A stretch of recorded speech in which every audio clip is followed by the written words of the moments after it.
The Social Network was released in 2010 and became an instant modern classic. David Fincher and Aaron Sorkin's telling of the story behind social media giant Facebook, the film is an exploration of loyalty, status, class and power. My name's John, and the gentlemen of Harvard with me are Westy. If you guys were the inventors of Facebook, you would have invented Facebook. And Matt. Drop the. Just Facebook. It's cleaner. From Harvard to Henley, all the right movies are talking friendship, Facebook and Fincher. Lawyer up, listen up, because we're coming back for everything.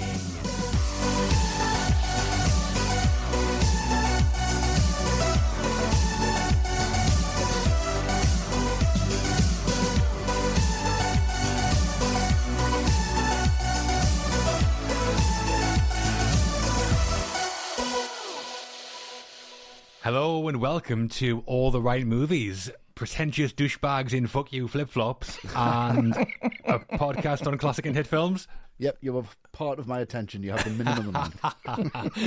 Well, this episode, it is a bit of a doozy. It is. It is. It's David Fincher and Mark Zuckerberg together at last as we talk the 21st century thrill ride that is The Social Network. Indeed. Yep. Before we get logged on, though, should we plug our own online endeavours on Patreon? Why not? Yep. Not quite as lucrative for us as it was for these Facebook guys. Not yet. Well, yeah, not yet. Don't play your violin just yet. But if you're a regular listener to our ATRM Classic podcast, you can help support what we do by becoming an ATRM patron. Patrons get access to our bonus podcast episode called Double Feature, and access to our whole podcast archive full of bonus episodes and archived ATRM Classic episodes. Absolutely. There's more content in there than you can shake a stick at now. Yep. So if you like David Fincher, we have Fight Club 7 and Zodiac. Wow, we're getting there. Or if you're a big fan of billionaire tech bros, Ex Machina as well. Yeah, that's the only one, though. Very small genre, but we do cover it. Niche. Very niche, yeah. Loads of other stuff in there as well. So to find out more, visit patreon.com/alltherightmovies, or you can subscribe directly on Apple Podcasts now as well. Yeah, you don't even need an exclusive Harvard email. No. No. Get straight in there. Yeah. Just click subscribe. Great. We lived on farms, then we lived in cities, and now we live on the internet. Or we do. Anyway. Yeah. True. Back to today, though, and it is The Social Network. So why are we talking about this one, Westy? Well, I mean, it's pretty important, isn't it? It's a pretty important film. Westy, what is that? Is that a tisk? I got really fucking freaked out. I thought something was in the room there. I'm doing the Babadook. Anyway, yeah, it's a really important one, this, I think. It's a film about Facebook that's not about Facebook. Yeah. It's a film about a social network that's not about a social network. It's about a human network. It's about acceptance. It's about change. It's about the human connection. It's about the human condition. It's about ambition. It's got all of them themes running through it. I think it's a really important film. Lots of people have said it's one of the best films of the 2010s, which I think we'll get into. But this one came out in 2010, so to say that it stood the test of time for 10 years. A film that starts with the White Stripes and ends with the Beatles. Can't go wrong. Yeah, I mean, that's straight in. That's not really a problem at all. That's how good this film is. We're going to dive into it. There's lots to talk about. I'm really looking forward to this one. Yeah, similar for me. I remember this being released vividly at the time. I mean, I'm taking notice of any David Fincher film anyway, but the subject matter here pulled me in even more than usual. I'm not surprised. Yeah, well, I mean, the internet is maybe the most significant development of the last 50 years, if not more. Easily. Made the world a much smaller place, and maybe the part of the internet that's impacted things most has been social media, for better or worse. Yep. And for better or worse, the biggest and most successful social media platform is Facebook. Yep. I mean, whether you think all that's a good thing or a bad thing is a different discussion. But what I think most of us probably can agree on is that it's beyond belief that a bunch of 20-year-old college roommates, who generally barely knew the rasses from their elbows, managed to change the world. Yeah. Yeah. I mean, previous generations got Elvis and the Beatles. We got Zuckerberg and Bill Gates. Yeah, we got the shitty end of the stick there, didn't we? Definitely. Yeah. But the founding of Facebook, it is a pretty fascinating series of events to adapt for a movie, especially when you add in the character drama of friendships and lawsuits. And when I saw The Social Network, I did love it instantly, but not just because of the subject matter. So we're going to talk about what we like about the film, maybe one or two things we don't like so much. Maybe. Yeah, we'll see how it measures up to that real-life story, and any Fincher production has some twists and turns along the way, often funny ones, so this should be a great one to get into, I think. Should be. Let's do 99 takes of this. We'll be fine. And Matt, working with you is like dating a stairmaster. So yes. You're the perfect guy. You talk about the Social Network. I'd use that one on him and not me. I would have been so upset with Someone was getting it. This, before it came out, when it was just announced, I remember thinking, why? Why make a film about the start of Facebook? Like, I didn't get it. Like, why? Yeah. Yeah, but then I saw the trailer, the trailer where it's that, like, choral version of Creep. Creep, yeah. And I just thought, that looks so much more interesting than I thought it was going to. That's the first and last time that was cool, by the way. Definitely. Because you see it and you go, right, okay, that was a very unexpected way to get into this story, and it is one that resonates with a lot of people. It is quite divisive. I'm divided on some aspects of it. Some of it really holds up. Some of it doesn't so much, I think. But it absolutely falls into the category of it's a film that it was high time before we talked about this one. Yeah. So The Social Network was produced by Columbia Pictures, Relativity Media, Scott Rudin Productions, Michael DeLuca Productions and Trigger Street Productions, distributed by Sony Pictures Releasing and released on October the 1st, 2010. Filmed in 23 locations across Massachusetts, California, Maryland and England, the film was directed by David Fincher, written by Aaron Sorkin, based on Ben Mesrick's book The Accidental Billionaires, and stars Jesse Eisenberg as Mark Zuckerberg, Andrew Garfield as Eduardo Saverin, Justin Timberlake as Sean Parker, and Armie Hammer as Cameron and Tyler Winklevoss. Yeah. Mm-hmm. Or the Winklevi, as I'll be calling them. Yes. Winklevi. Oh, God. Let's get wired in then, should we? Let's do it. Yep. It's first up Harvard University 2003 as we talk the beginning of The Social Network. The beginning. The Social Network opens like a narrative runaway train, doesn't let up for 2 hours, and we're starting with the opening act. The introductions to some key characters in Sean Parker and the Winklevi are coming, but we're starting at the start. I can't believe this is 2 hours, this film. I know, it's crazy. And it's ridiculous. It's like a pint of Guinness in a shot glass. Isn't it? So, a Massachusetts bar, the Thirsty Scholar, is where we meet Mark Zuckerberg, and he's not having a great night. No. After Erica Albright, the girl he's dating, played by Rooney Mara, breaks up with him, Mark goes back to his Harvard dorm and drinks, blogs, and sets up a website comparing the attractiveness of the girls on campus. Face mash, as you do. Yeah. Great idea. He doesn't take getting dumped great, to be honest, Matt. No, it doesn't. How's the opening for you? I mean, I think we've all been there to some extent. We've all had horrendous dates. Well, maybe some extent, but not this extent. Well, that's it. I was going to just qualify that. I haven't been a one that goes down in flames quite like this one does. This is why John got into coding. I want to do that. I mean, you watch this and you think, this Zuckerberg fella, is he an alien? Because there seems to be nothing to him at all that indicates he's listening to Erica, or if he is, he's not reading the intention of what she's saying. And everything she does say, he takes as some form of either criticism or a way to assassinate her character, like that huge dig he has at her college that she's going to. Yeah, awful. And he clearly has no idea how to navigate human relationships or discussions, which is obviously just massive for her. Like, her character goes from trying to play it nice at the beginning to complete bewilderment as to where the hell this conversation has gone, just to outright anger at the end. And when he goes, want to get some food? Like, as if that's going to fix everything he's just said to her. And then he says the worst thing you could possibly say in this situation. Wait, settle down. Like, oof. Never, ever say that in the middle of an argument unless you wanted to go nuclear. It's the pin out of the grenade right there. You're in trouble. Which this one, it obviously does go nuclear. Yeah, he's just high confidence, low self-esteem, isn't he? And a real lack of any kind of social skill whatsoever. Yeah. Yeah, I mean, first off, how did this guy get this woman to go out with him? Oh, he's punching like. She's like a dream and he's a nightmare. If ever I wanted to see a prequel, it's Mark asking Eric out. How did he manage it? But as an opening, it's just like a thrilling whirlwind of a breakup.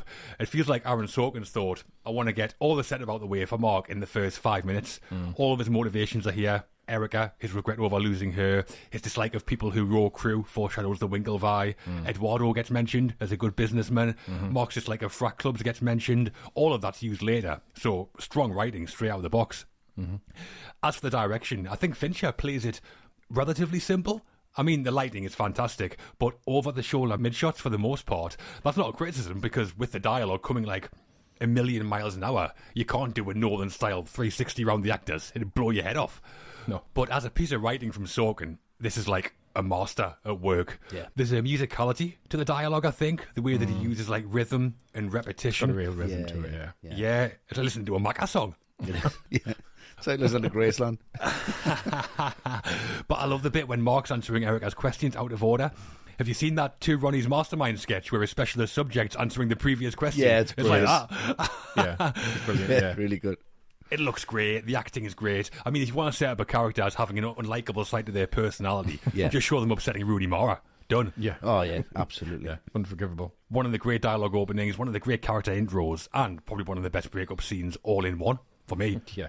Yeah, and I think it's really cool with Ball and Biscuit coming over the Universal logo, and you're just like, yeah, I mean, this is a Fincher film, and it's just like that blues riff. Yeah. But I think there's just loads more to that, because the third verse of that, after the guitar solo, when they actually go for it and start disagreeing, there's that kick off in the background and the guitar solo comes in. And then the verse after that is, now read it in the newspaper, ask your girlfriends and see if they know that my strength is tenfold, girl. I'll let you see it if you want to before you go. Lovely. So it's basically ask your girlfriends, they're going to tell you what's going on, it's going to be in the newspaper, I'm a really powerful guy. Because you just think, well, Fincher's put that in there for the riff at the start over the Universal logo, just to make it cool, but there's so much more to it. Yeah, the words in that as well, it's delivered quite like stream of consciousness, which is kind of how Mark talks as well, so it fits in with that. Erica Albright, though, she didn't actually exist. She's just created for the film. And the real Zuckerberg was already dating Priscilla Chan at this point, who he went on to marry in 2012. And they're still married to this day. So Sorkin created Mark's motivation for creating Facebook of being done by a girl. Right, that's interesting. Yeah, Zuckerberg said that Hollywood can't understand that people might sometimes build things just because they like building things. And he's right, but that wouldn't make for a very compelling film, to be fair. Just some guy building a website. Yeah, just going home and just doing some Lego. Pissed, doing the Death Star tonight. Class. Rooney Mara said they did 99 takes of the opening scene, and Fincher only had her for 4 days, so they filmed all of her scenes first. This was shot in the first few days of production. I think it was the first scene they did in the whole production, to be honest. Yeah, I think it was. I wouldn't have been surprised if you'd said it was the last scene they filmed, because, I mean, they're both brilliant. Yeah. But first day of filming, and Eisenberg's like wired in from the start. Yeah, 99 takes. Comes out all guns blazing. He's brilliant. Wouldn't you have just done 100, though? You would have done, surely. Just do one more. Just do one more. Yeah. But I think Fincher's just like, no, he doesn't conform to anything. Doesn't even conform to fucking numbers. He doesn't care. Yeah, and one of the reasons it took 99 takes is because Fincher knew he wanted the whole scene to be exactly 7 minutes and 22 seconds long. Eisenberg said they'd do a take and Fincher would say, brilliant, but it's 40 seconds too long. If you think you're going a bit too fast, you're not going fast enough. George Lucas. I love Faster that. and more intense. Yeah. I mean, slower and more boring. But that does kind of make sense, because in the screenplay, I think like one page usually equates to about 1 minute of screen time, doesn't it? A minute, yeah, normally. The script for The Social Network is 162 pages, but the film is 120 minutes, so they're racing along. Wow, okay. There's a story behind that, which Fincher and Sorkin sat with a stopwatch. Right. And Fincher basically said to Sorkin, read through it. And he timed every scene and said, it needs to be 40 seconds shorter, basically, because that's what Aaron read it had. So that's what it is. Yeah, he's directing with a stopwatch. It's fucking outrageous. So I'll move on to probably one of the most Fincher parts of the film, where he comes back, that music kicks in, there's a montage available. Yes, love it. Great. I've got a lot of my notes from an amazing documentary that's on YouTube called Making a Masterpiece. Right. It's fantastic, yeah. It's lots of behind the scenes stuff, and it's just fantastic. He walks up and he says, we're going to do 50 of these. We're going to do 50 left and right. Yeah. Really? Is that, yeah? So they shot 50 of them. Left, right, different setup, different location. And you can tell, because the amount that he puts into this, there's the juxtaposition between what Mark does and what he's talking about. He's talking about farm animals, and then you see all the girls getting cattled up and taken off to Harvard. Yeah. He talks about comparisons between two girls. There's two girls in every scene at Harvard being compared to each other over the poker table or dancing. He's actually socialising what they're doing privately, and he's put that in a montage. And it's just basically the Harvard process for everybody to see, and that's why it kind of backfires for him. It's just the natural order of things, and he just brings that into account, and just the way that he talks about coding makes it sound like a fucking bank heist. It's so Moorish. Yeah. It's amazing, and I can just imagine, like, it's his John's wet dream. He's like watching this going, finally I'm fucking cool. I got a minute. Yeah, I'm just cool now. I can do all this stuff and I'm not a dick about it. You think this couldn't get any more nerdy, right? No, I'm just going to write a fucking equation on the window like a beautiful mind. Why is he right out the window? Because it's cool as fuck. Yeah. It just makes sense, because then you can focus pull through the window. That looks great. The music ramps up. Let's write it. Imagine that. It just reminds you of something off The Simpsons, you know, where all the nerds are sitting around and like, yeah, let's write it. It's just not cool at all. But Fincher's, look, I'm cool as fucking ice pops. You guys are all nerds, but I'm going to make you look cool as fuck for 2 hours. And I've got Trent Reznor, I've got Atticus Ross, I've got Aaron Sorkin, I've got Jeff Cronenberg, I've got all the boys here, and we're going to make you look like a fucking legends. And they're like, yeah, okay. It's so cool. It's so well played out. It's so beautifully paced. It's so energetic. And it's about coding a website that compares one girl against the other one. That's it. I know, it's crazy. It's fucking crazy, but it's fucking genius. Yeah, I mean, it's the first of many montages in the film, isn't it? Yeah. And they're all great, but this might be my favourite. I'm not surprised. It does set that tone that Fincher created the whole film, having, I think, like you're saying, Westy, a bit of an edge to it. Yeah. Like girls kissing, dancing in their underwear, playing strip poker. I love how he's just gone, a movie about Facebook. Well, I'm going to make it really sexy. Obviously. Well, yeah. Yeah. That's what he does, though. The lighting's superb. The crane shots circling over the students are great. And we'll talk in more detail about Trent Reznor and Atticus Ross later. But the music here, Superb. In Motion, the track's called. In Motion, it is, yeah. We played it at the start. It works so well under that montage. Really, really banging, yeah. Yeah. I mean, narratively, how Mark treats Erica is just outrageous. 34B, as in barely anything there. On the internet, written in ink. Yeah. That's unforgivable. It's his insecurities, though, and Andy's immaturity as well. It's not vindictive. He's just not equipped to deal with it. No, it's just lashing out. Yeah. Yeah. And that shot that we gave of Erica after she reads the blog and she's got tears in her eyes, that hits me every That time. is so painful, that. Yeah, it's awful. It launched Rooney Mara's career, and she's in 2.5 scenes. I'm not surprised. She is great. She's fantastic. Yeah, the first time we meet Eduardo as well, I like how quickly they set him up. The first time we see him, he kind of runs up the dorm stairs and then swings the door open. Yeah. So he's like a man who wants to go places. Yeah. And then we see him with Mark. He doesn't want to give him the ranking algorithm, but Mark's like got him wrapped on his little finger. Yeah. That never really changes. Yeah, but the reason he's there is so genuine. He's like, I'm here for you. Yeah, yeah. Yeah, they're friends. They're genuine friends, yeah. Yeah. I think Eduardo is more of a friend to Mark than Mark is to Eduardo, obviously, as we'll find out. Yeah. But yeah, brilliant montage. Not before or since has a grown man throwing a hissy fit on the internet looked so cool. Nah, never. And it never will. Definitely not. So stop trying, John.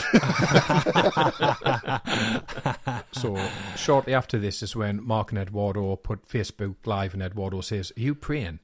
And Sorkin said Mark was divining, which is Jewish prayer, and he first wrote, "Are you divining?" into the script, but thought some people might not know what that meant, so he changed it. Right? I mean, that's news to me. I thought he was asleep. I know, yeah, that's what I thought. Yeah. Oh, let me rephrase that. I wish he'd been asleep. Erica doesn't exist, but is based on a real person. On the night the real Zuckerberg set up Face Smash, he was blogging like in the film. One of his blog posts said, Jessica Alona is a bitch. Sorkin said he changed it as there was no need to embarrass her anymore. Definitely not. Which, I mean, that's fair enough. Yeah, the real Jessica Alona has never came forward. Really? I mean, I don't blame her. No, I wouldn't. What was his play on words? Jessica is Alona now, whatever. That would have been better. That would have been his patter, wouldn't it? Like really shit patter like that. Something that isn't accurate in the film is that the film tells us that Face Smash had 22,000 visitors in 2 hours. It was actually more like 450. Right. And the real Face Smash had men and women on it, not just women. So it wasn't quite as sexist as the film makes out. So a bit of artistic license there. Right, okay, interesting. They had to streamline it somehow, though. Yeah. Yeah. And as part of that montage, there was a scene where two guys were on the site, and one of them says, "Wow, she's so hot." And the other says, "Of course she is. She's Natalie Portman." And Fincher cut it out, as he said he preferred it being more vague in the deposition when Divya says, "Does it matter?" about who the movie star at Harvard was. Yeah, yeah. She was there between 1999 and 2003, studying psychology, Natalie Portman. Right. And apparently when she found out that Aaron Sorkin was writing a script about Facebook, she threw a dinner party and invited him to it so she could give him lots of insider info on Harvard.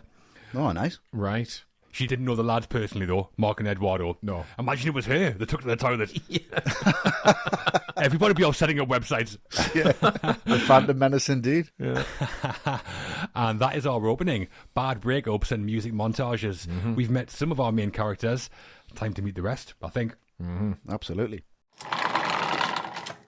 Face Mash is soon taken down, but as a result, doors open for Mark. First, Tyler and Cameron Winklevoss and their sidekick Divya Narendra ask Mark to help create their social network site Connect You, which Mark builds himself and calls the Facebook. Then, along comes Napster founder Sean Parker. In the middle of all of it is our first sight of the depositions, where Mark's being sued by every man and his dog, it seems. Yeah. Another montage, Matt. How's this one play out? I really like this one. I think there's some very good visual storytelling here because it's not just the litany of excuses and emails that tells you how Mark is ignoring the Winklevi. It's the fact that it gets intercut with Eduardo being integrated into the Phoenix Club.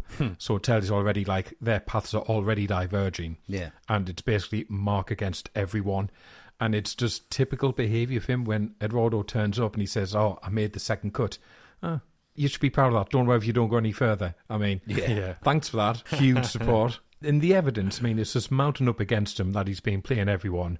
And during that deposition, you see him scribbling and you presume there must be notes in his defence, like, because everyone's saying stuff and he's writing stuff down, until you get that shot where he just casually flips the page over and you can see, no notes. It's doodling. Yeah, just doodling. That's how much contempt he has for everything going on. It's brilliant. It shows everyone it. It's great. Yeah. That flick of the paper is so cool. Yeah. Yeah, well, the opening gave us someone rambling on the internet, and then here, someone reading someone's emails out, cancelling meetings, has never been so riveting, I don't think. It's amazing. Yeah. The way they tell the backstory of how the Winklevi got involved and their fallout with Mark by cutting between the present in the depositions and the flashbacks on the campus, that's breathtaking, that. Yeah, it's fantastic. Passages of dialogue will often start in one time and place and then finish in the other. It's done so well that you barely notice what they're even doing. And that kind of cross-cutting happens all the way through the film. And I think it just injects such an energy into what, in other filmmakers' hands, could have been really dry. Yeah. Yeah. And I like how this suddenly shows how Mark and Eduardo's lives are starting to be affected too. They suddenly become babe magnets when Christy and Alice start chatting them up at the Bill Gates seminar. Yeah. That ground level shot when we cut to the bathroom and we're panning with Christy and Eduardo's legs as she drags him into the cubicle. Yeah. That's a great shot, that. Brilliant. And the Bill Gates we see giving the speech, he's played by Steve Sayers, who is actually a professional Bill Gates lookalike. Brilliant. But the voice is dubbed, it's not his own voice. And Sayers also appeared in two of the films, Nothing So Strange in 2002 and Robo Shark in 2015. Oh, great film. Both as Bill Gates. Yeah. I'll have to catch up with that one. It's passed me by so far. Was the Bill Gates voice interpreter actually brought in to do the sound? It's really Fincher, that, isn't it? Yeah. Why is Bill Gates in a film called RoboShock? Why not? Yeah. Micro Shark, I can imagine. Yeah. And then when they leave the seminar, Eduardo and Mark and those three fanboys are all over them saying, "Great job with the Facebook." Yeah. It's a good scene, but how does that guy not recognise Bill Gates? Yeah. Yeah, did he not come in late, though, and he didn't have a clue what was going on? I've been watching RoboShock. Yeah. I should have recognised him then.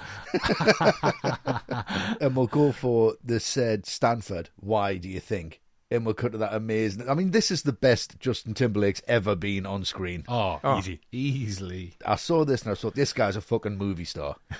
Yeah. He's not in a pub band anymore. No. Because this is James Bond the next morning. Isn't it, really? Yeah. It's got all the suave, it's got all the sophistication. It's sleazy, but he's bizarrely likeable.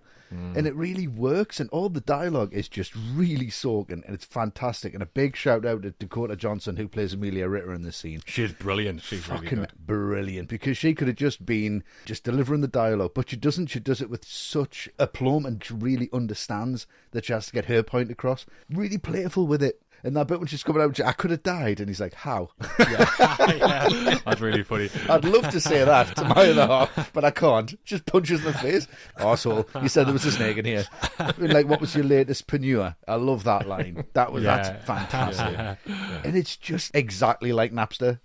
It's just like, well, Sean Parker about Napster. Pleased to meet you. Yeah. That dialogue is cool as fuck. It's really cutting. It's really cold. Yeah. It's such a brilliant scene to introduce a character where he was really worried about it being underage, which, again, is a red flag for me. I don't care if you're worried about it or not. You should fucking know before that point. Yeah. But that comes up later in the film, so it's important, but it's kind of swept away. And his importance is can I check my email? Because that's what matters. Being online and online presence matters, and I'm leaving a trail. And you're getting into his head in less than, 5 minutes again? And it's his genius writing from Sorkin. But I'll say it again, Justin Timberlake has never been better than this scene, I don't think. No, I agree. I mean, the whole scene's basically one big piece of exposition that introduces Sean Parker. Yeah. But it works because it's so entertaining. It is brilliant. But know that he's confident, he's cocky, he's a ladies' man, he's observant, all things that become key to the plot later. And I agree, Timberlake's a bit of a revelation as Sean for me. I think he's really good. And Dakota Johnson, effortlessly brilliant. Yeah. I don't think there's all that much in her character there, but she just brings it to life. Yeah. She's really, really likeable. You don't even know my name. Is it Stanford? That's a great joke, Great line. It's so well done. But she's so cool about it, and she knows it's not going to last. Yeah. And she's like, I've just slept with Sean Parker. You slept on Sean Parker. Yeah. I just wish she would have done more than that 50 Shades of Grey shit. Yeah. Because I think she's just much better than that. Yeah. She seems it here, yeah, for sure. Yeah, and when Sean comes across Facebook on Amy's computer, we see the original design for the site. Yeah. But there is a difference. Here, the header banner has an image of Mark in the background. In real life, it had Al Pacino. It did. Zuckerberg trying to pass himself off as looking like Al Pacino. That's not going to wash. Definitely not. And the real Sean Parker didn't come across Facebook after having a one-night stand. He was introduced to it by his roommate's girlfriend. And she was studying at Stanford, though, so that part's correct. Right. Yeah. This is a good example of changing things for dramatic reasons, I think, for the better. Yeah. Really good scene. But do Stanford students really just dress in clothes that have Stanford written all over them, like Amy does? Yeah, they're doing films. They always just wear the branded thing. Yeah, have Easy to. exposition, isn't it? Yeah. Of course it is. Really Brilliant. And yeah, so this is the first time they will meet Sean Parker in the film, and apparently the studio wanted Jonah Hill, but Fincher didn't. Right. Didn't Jonathan Groff audition as well? Jonathan Groff, he was later in Mindhunter, wasn't he? Yeah, that's the guy. So I think Fincher puts that in the back of his head and he's like, maybe that guy for Mindhunter. Maybe yeah. Yeah. Yeah. So instead, after auditions, former NSYNC member and Prince of Pop Justin Timberlake was cast. How's he in the film? I mean, this scene, Timberlake is a lot more believable than the Jonah Hill would be, I think, with Dakota Johnson. That wouldn't fly whatsoever. It'd be fucking hilarious. It'd be hilarious, but come on. Absolutely no way you'd believe that. I mean, Timberlake in this, by the end of the film, I'd really like to see him punched in the face repeatedly, which I think is the intention. It is. It's a great performance. There's not a lot of likeable people in this film. And the fact that Parker's probably the most detestable by the end, I think that's tribute to what Timberlake brings to the role. I really like this performance. Yeah. Yeah, to be honest, it's not rare that we see pop stars who go into acting and can do it. Yeah. As well as Timberlake, Bowie, Cher, Lady Gaga have all been successful. I think there's clearly some overlap in the kind of creative, performative skills, maybe. In the performance, yeah. Except maybe Ed Sheeran, if you've seen him act. Oh, No, he's in Game of Thrones, isn't he? Yeah. Yeah, blooming awful. Yeah, he's terrible at that. Just sing, Ed. You'll be fine. Yeah. The haircut was worse than the performance, if I'm honest. Yeah. Ideally, don't even do that. Yeah, just strums one chord and then just cut it into a Trent Reznor score. And we do hear NSYNC in the film as well. The scene where Mark goes to a meeting with Sequoia Capital in his pyjamas. On the way there in Sean's car, the radio's playing an NSYNC song called Don't Stop. Right. Yeah, the NSYNC cinematic universe. This then. This is it. Yep, very small universe. But that moment in the film where Mark meets Sequoia in his PJs, that is based on reality. Right. So the real Sean Parker had a grudge against Michael Moritz, who was the chairperson at Sequoia. Right. So Zuckerberg went to a meeting with him in his pajamas and apparently presented the deck titled Top 10 Reasons You Should Not Invest in Facebook, which I guess he had to be there. Yeah. What a sense of humour. Stick to the computers. Yeah. And Timberlake was a bit bigger than the real Sean Parker, so lost about 15 pounds for the role. And he ran into the real Parker at an event before he started filming and said he'd like to get to know him a little bit. Parker told him, "Don't bother, the guy you're playing is nothing like me at all." And I think Timberlake just lost the weight to look younger. Well, yeah, maybe, yeah, because he was probably the oldest of the main cast, I would think. Yeah, that was his main motivation, was to look a bit younger. But I remember seeing an interview with the real Sean Parker at the time the film came out where he was like, I just wish I was that cool, to be honest. Yeah, amazing. Yeah. I think of all the characters, the one who feels the least genuine and least realistic probably is Sean, but it works well for the film. It does, yeah. It does work really well. I was like, as soon as I saw Timberlake in that Elton John video, what was it, This Train Don't Stop Here Anymore? Yeah. As Oh, Elton John, I thought, right, he's going to go and do some films, and I hope he does some good ones. He's got some chops. He's all right, yeah. He's on and off, but this is pretty much up there for me. And that is the beginning of The Social Network. We've met all of our main players in front of the camera. We should probably talk a bit more about the guy behind it. Why not? The big Finch. Definitely. Bloody good rep. The director. The director of The Social Network was, of course, David Fincher. This was his 8th feature film, and at the time he already had several classics under his belt, like Seven, Fight Club, Zodiac. Mm-hmm. Bit of a turn of pace with The Social Network, though, Matt. Mm-hmm. So how was Fincher's work here? I think it's great. I think he owes a lot to Sorkin in some way for how he's done this, because I imagine on the face of it, him thinking, the creation of Facebook, how's that appealing? But then when he reads that script, I imagine it's like a light bulb going off and it's like, oh, that's how I make this really fast. That George Lucas again. Yeah, George Lucas again. Who'd have thought he was a big influence on Fincher? I mean, it's huge because the pace goes against how any kind of corporate courtroom drama, which is all this is really, is generally put on screen. You know, that face mash sequence, the way he undercuts the parties, Mark in his dorm room, everyone looking at the link. It's so rapid. And then not just the way he intercuts the scenes, it's the way he intercuts the stories.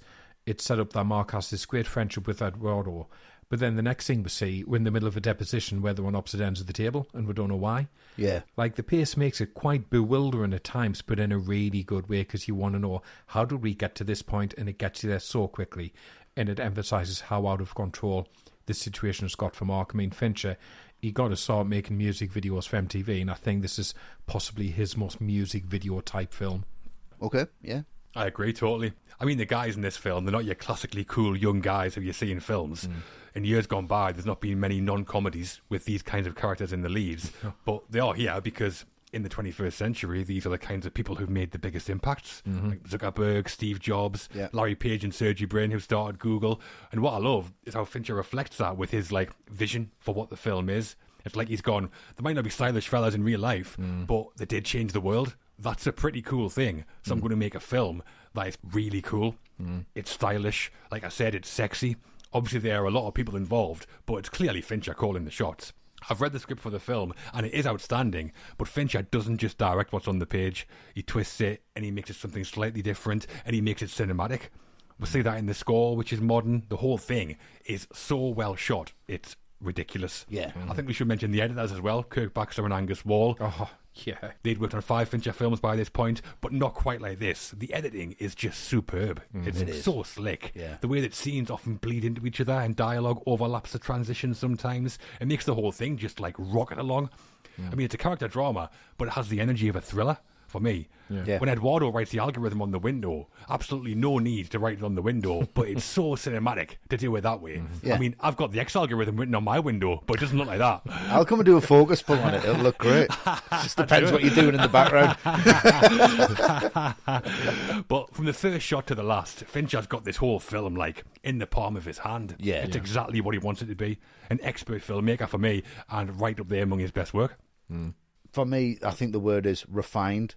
There's no fat on this whatsoever, and Fincher doesn't want any fat on this whatsoever, and he's just managed to make it work. And we're talking about a courtroom drama. I mean, Aaron Sorkin wrote A Few Good Men. Yeah. This feels like A Few Good Men on fast forward. Yeah. It's got that similar kind of depth to it. But the problem with this film, and the problem with Fincher's direction, is he's putting too much in there that's good that you miss loads of it. There's so many good lines, there's so many good shots, and we're talking about Fincher with takes, and we'll get into this now because everyone says, oh, David Fincher does so many takes, right? He does 99 takes of a dialogue sequence. Yeah, but there's a difference between doing takes and doing coverage. He's getting coverage of everything for his editor to build something later. I mean, if you have interviews with him, he says, you know, we've got actors come from all over the world. We're putting them in hotels. We've got 150 grand crew. We've got 150 grand cameras. We've got them for 4 hours, and you want them to be over as quickly as possible. No?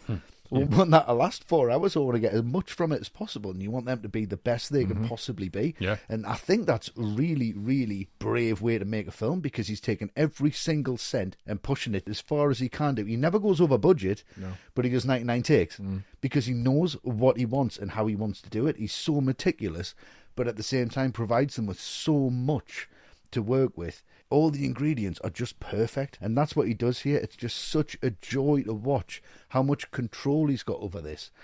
And I would love to have edited this. I would love to have been in the editing room and just sat, because there's two editors going, right, I could go to a wide shot if I want to. I can go to a close-up. I can go to a mid-shot. I can go to an extreme close-up. I've got everything I need to work with here. This is an absolute dream.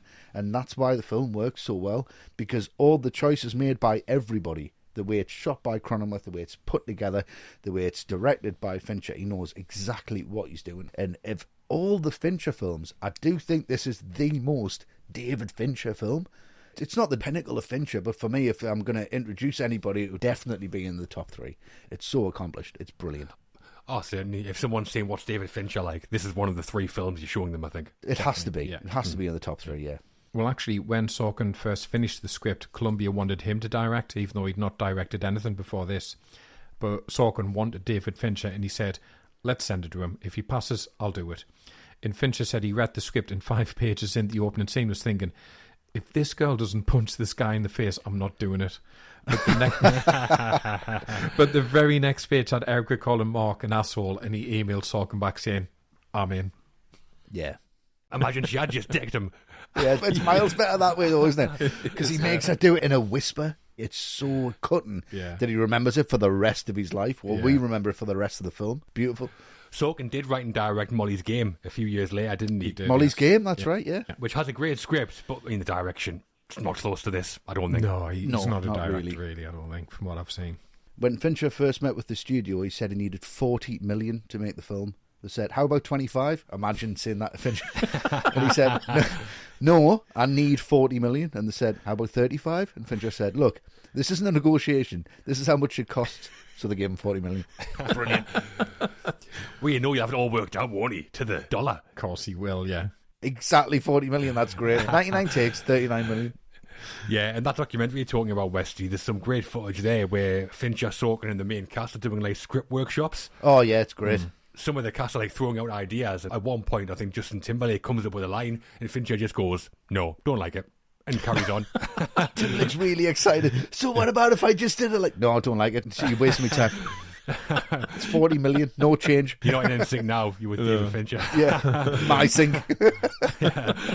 And we've mentioned that opening scene having 99 takes, and that basically carried on throughout the shoot.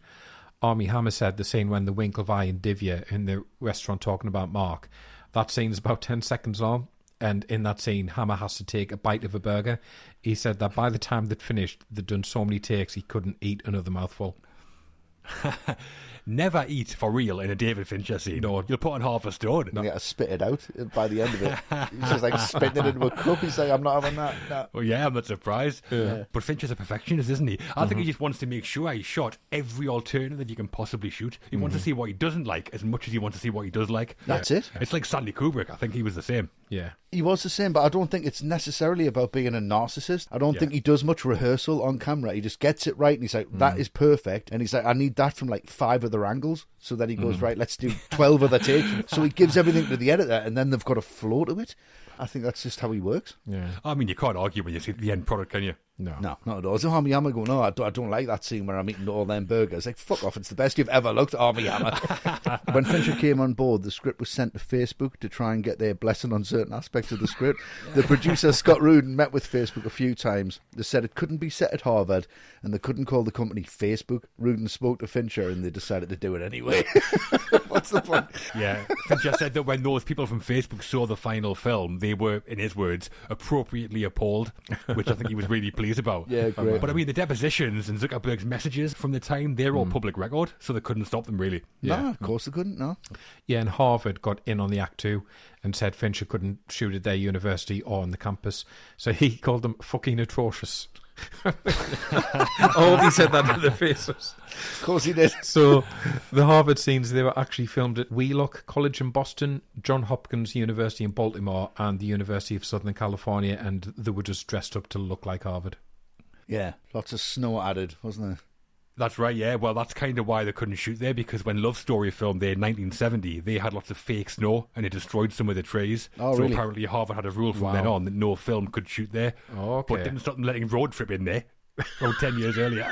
Road Trip, like. Fincher, get out. Road Trip, get in. Yeah. Road Trip. Come on, Tom Old Green. school, get in there. Yeah. There are some Harvard shots in there, though, like when Mark runs through the Harvard Square right at the start. And Fincher got those shots by sending in a street mime with a cart and lights on it. And Jeff Cronenweth said that if security stopped him, the mime just wouldn't talk.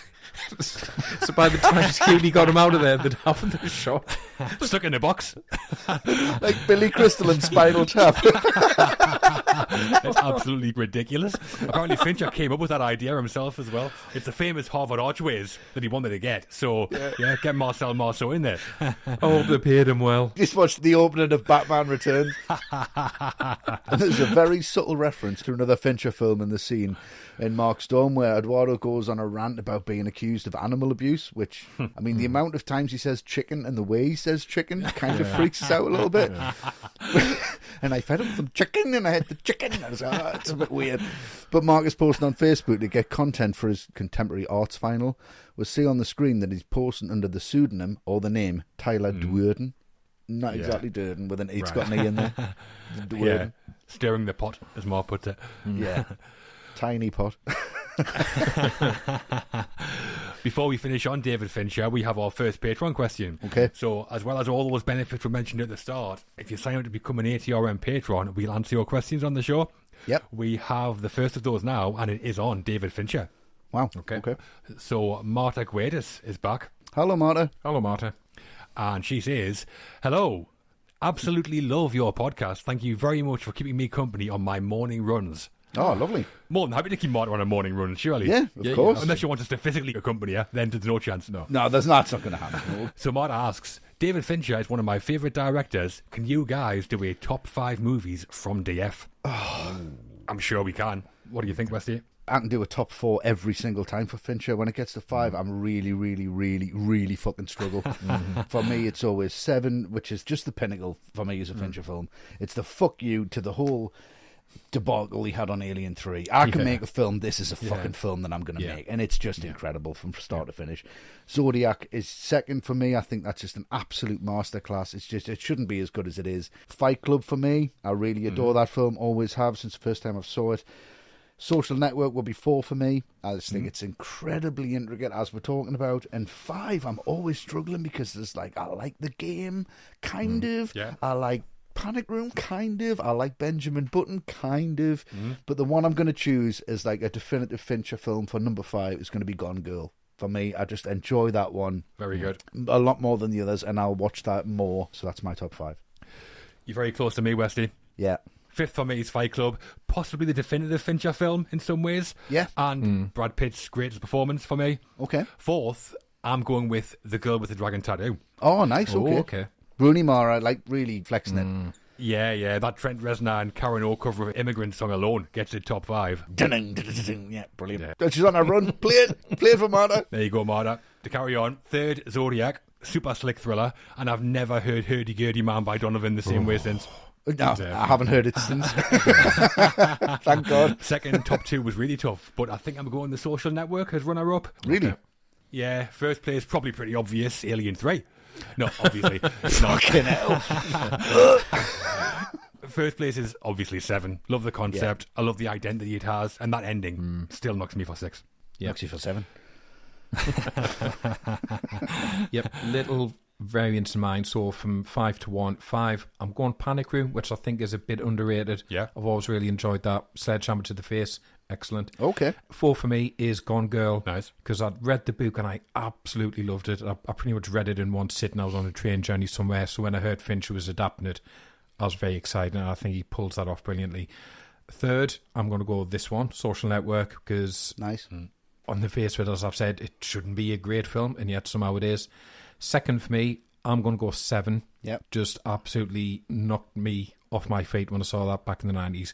But number 1 for me is Zodiac, because Zodiac and you a film that's nearly 3 hours long about an investigation into a murderer where you don't find out who it is. That should be the most unsatisfying ending ever, and yet it's the most satisfying ending I think I've ever seen or anything. And can I just say, you two are far more professional at this than me, counting back from 5 to 1. And I'm straight there like, you know what's fucking amazing? 7.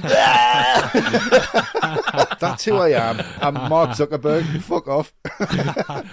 Well, back to The Social Network, and for his work on the film, David Fincher was nominated for Best Director at the Oscars, and the film was nominated for Best Picture. Yeah. Lost out to the same film for both. Do you remember what? Oh, hold on. I think it was The King's Speech, The wasn't King's it? Speech, yeah. King's Speech and Tom Hooper. Correct, Tom Hooper, Best Director, The King's Speech for Best Picture. I mean, it's easy to bash the Oscars years later with hindsight, but even at the time, it was pretty obvious this was more worthy, I think, wasn't it? I think so, The King of the Rule of Thirds. It's a shit film. I really don't like it at all. You love all those empty spaces, don't you? So, no big awards for Fincher for The Social Network, but for us, some outstanding direction from him here. Definitely. Oh, yeah, top of his game, really. The cast. David Fincher was already a big Hollywood name at the time of The Social Network. The same cannot be said of his cast, though. While all have gone on to become famous in the industry, back then the most well-known by a distance was Justin Timberlake, who we've talked about. Yeah. Now, though, it's time for the three characters the lawsuits revolve around. That's Andrew Garfield as Eduardo Saverin and Armie Hammer as Tyler and Cameron Winklevoss, but only one place we can start, I think. Yeah. So Jesse Eisenberg plays Mark Zuckerberg, a talented programmer with some issues. The story follows Mark through setting up Facebook with Eduardo, seeing it grow beyond their wildest dreams, then finding himself on the wrong end of multi-million-dollar lawsuits from Eduardo and the Winklevi. Yeah. Do I have your attention, Westy? Absolutely. Well, you have half of it. Thoughts on Zuckerberg and Eisenberg? Yeah, I mean, I think the only thing they've really got in common is the Berg. But apart from that, like, Eisenberg, like, completely owns this part. I don't know how it works, but it absolutely works so well. He's one of them actors. It just seems like he's the same in everything, but so different. He's like Michael Cera. Like, he's got that typecast kind of vibe to him, but this is just an absolute masterclass from Eisenberg. I think he just understands the assignment so well. And the thing I think that I get from this is so comfortable with Fincher's direction. Yeah. And I think he's very uncomfortable doing things like Lex Luthor, doing things like big productions with 2 takes. Yeah. I think he's very, very comfortable having lots of things to say and a lot of time to say it. And I think that's where he really shines in this. Even the physical moments work really well. And there's just so many little nuances to this, and he makes it cool by saying despicable things, by acting as a despicable person, but you feel sorry for him without feeling sorry for him. Do you know what I mean? You don't want to cry about it, but you don't want to punch him in the face at the same time. It's like, just change your attitude, man, because you're so talented and you're so intelligent and you can fucking do something. He's like, I know I am. I know that he had Zuckerberg's voice on a Walkman and he was listening to it constantly, so he'd have his voice in his head. He was trying to get into the character. But I just think it isn't really about Eisenberg trying to be Mark Zuckerberg. I think this is about Eisenberg trying to be every single one of us in a world where you couldn't be a rock star anymore. You had to create something. You had to have an identity somehow, and it had to be online. And he became a rock star by making something that's so fucking boring and so banal. But he does it so well, and Fincher knows that, Eisenberg knows that, and it's just a joy to watch him. And I don't really think, since this, I've never went, oh yeah, Jesse Eisenberg's in this, I'm going to go and see it. But this, he's perfect for it, and I love it. He's like the sausage in the sausage roll. It's perfect. Yeah, I mean, like you're saying, Wesley, Mark in this film is not the real Mark Zuckerberg. No. Inspired by him, for sure, but this is a character in a movie that's being used to make points about friendship or success, class, and more. Aaron Sorkin himself says that. So, the Mark we see here, I think he's like the ultimate anti-hero. His arc is the classic hero's journey, but like in reverse. Yeah. At the start of the film, he has exactly what he wants. He's got Erica, this grey, whip-smart girl. He's got a best friend that respects and cares about him in Eduardo. Yeah. And over the course of the narrative, he loses both of them. He seems to go out of his way to get dumped by Erica. And by the end, he's chosen Sean over Eduardo, which is a massive mistake. Yeah, he goes out of his way to get dumped by Eduardo as well. Yeah. Exactly, yeah. Yeah. I think Mark thinks that he wants social status and power, which Facebook will and does bring him. But what I think he really wants is just basic social acceptance and meaningful relationships. He already has that at the start of the movie, but chooses to sacrifice them for, like, the thing, in this case, Facebook. And then once he has it, the final scene is him trying to use Facebook to get meaningful relationships. Yeah. That's some great, like, tragic character writing. It's wonderful. And she's only got like 560 friends as well. I love that. Yeah. She's using the platform, but on the minimum. It's like great. And this idea of going after status and power, not realizing what you actually wanted was a basic connection, is similar to Citizen Kane. So I think that must have been an influence on Sorkin. Yeah. Should have had Mark whizzing around Harvard on a sledge. That would be awesome. Just whispers Rosebud on the final refresh. But Eisenberg, he just nails the performance. I think he's a good actor, Jesse Eisenberg. He's got the right kind of look for this. I know he said himself he's socially awkward in real life. But when I watch the film, I don't see Eisenberg. I just see Zuckerberg. I mean, you've got Fincher bringing his A game. You've got Aaron Sorkin bringing his A game. You've got Trent Reznor bringing his A game. These are huge names. Yeah. And Eisenberg is front and centre of the whole piece. He's right there with them. Replace him, and it's a worse film. Honestly, Oscar worthy for me. Oh, yeah, it's a fantastic performance. It's fantastic. Yeah, it's performance by like every good thing I can say about him. It sounds like a backhanded compliment. Yeah, I know what you mean. I know what you mean. You know what I mean? Because he's angry and he's socially awkward and he's unbelievably arrogant nerd. And you think, Eisenberg, he's just perfect. He's perfect for that. Yeah, I know what you mean. Yeah. To the point where you feel that's surely what he's like in real life, so it sounds I harsh. can see him being bitter about not having a girlfriend. Yeah, of course I can. Yeah. Exactly, but that's just a compliment to how good Eisenberg is here. Yeah. And he has this big ball of contradictions because he's desperate to be accepted into something and to be liked, but he's so self-destructive at the same time, like you guys have said. He ruins every possible friendship he could have.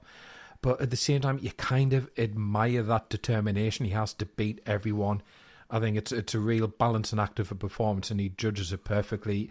And as well, Eisenberg has this bone-dry delivery. Like, the funniest moment in the film for me is when he sarcastically checks the maths of 18,000 plus another 1,000. Yes, I got the same thing. The most sarcastic mathematics I've ever seen. That. Yeah, it's fantastic. Really funny. Sarcastics. Apparently, the first person approached to play Mark Zuckerberg was Shia LaBeouf, which is outrageous, but he turned it down. Wow. Imagine LaBeouf and Fincher. At loggerheads. Just horns, like two bulls. Don't think they'd get on well. Nah, not at all. But he turned it down. So they went through the standard process and had auditionees read from a script from The West Wing, which Sorkin also wrote, everyone knows. Fincher wanted Eisenberg to audition, but he actually said no because he thought reading from The West Wing would do him absolutely no favours whatsoever. But when he pulled out, they gave a few pages of the script and he won the part. Sounds a bit like the character. Surprised he didn't go off and write his own. Yeah, I know. I think Eisenberg, like he did like a video, didn't he, with his sister or something? He kind of read a few pages and sent the video in, and he's like, forgot about it. All of a sudden, I'm getting a call from David Fincher. Yeah, his sister is Hallie Eisenberg. She was a child actress at the time. I think she's given it up now, but yeah, she auditioned with him, and that's what won him the part. Nice.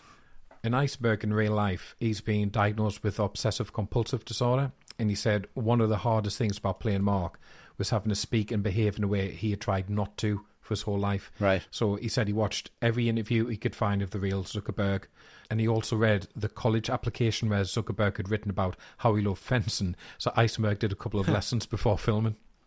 Wow. I mean, that doesn't sound like obsessive compulsive at all, does it? No, yeah. I'll do that. Yeah, I'll do 99 takes. Yeah, I'm fine. Rooney, stick around. They should have got that in there. Mark and Eduardo dueling it out for 30%. That would have been great. Yeah. That'd have been class. Takes his mask off. It's Bruce Dickinson from Iron Maiden.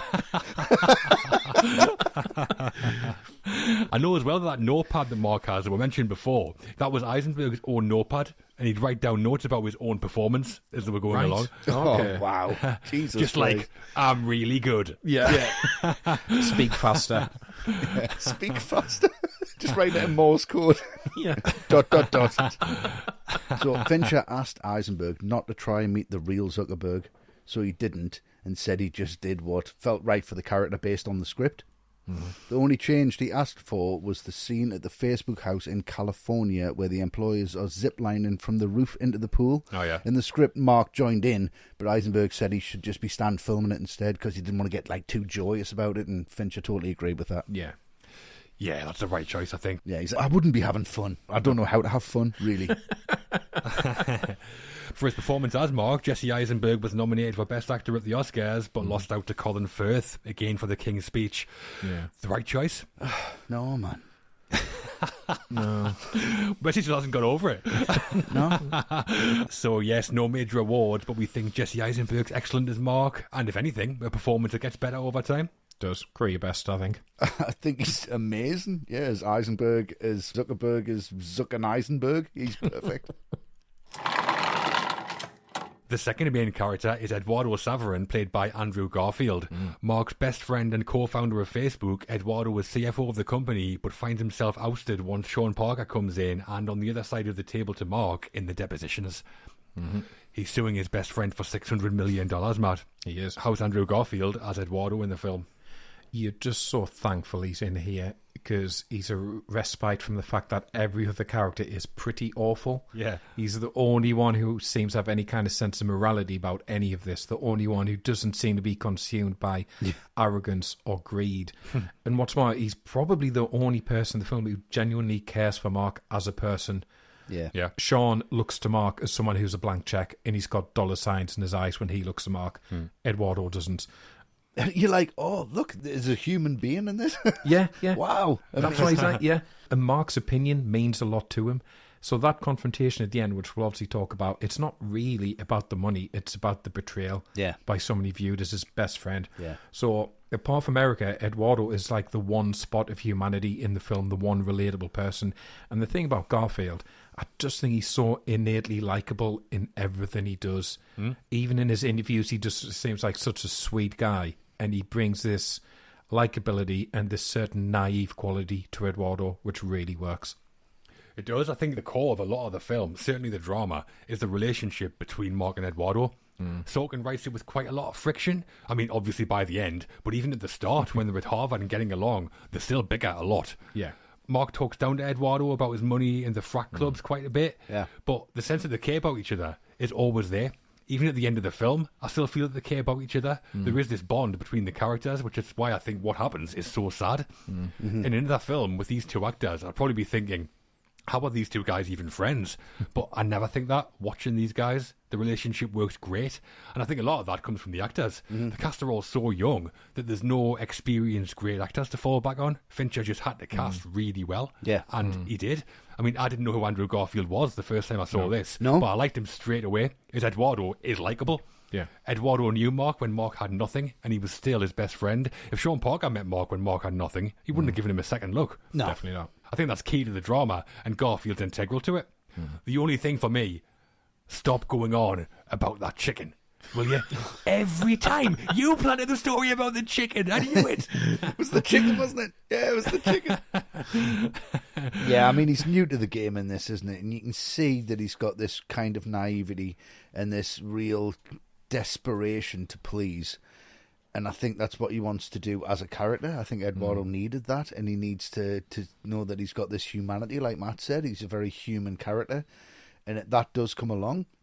But in different hands to Andrew Garfield, you can see him just wanting to monetize the site. That could have been a slant that Sorkin had taken, where it's been like Zuckerberg standing on the side of everybody. And this guy could have come along and been sneaky in the background and pretended that he liked him, and he's talking about advertising all the time.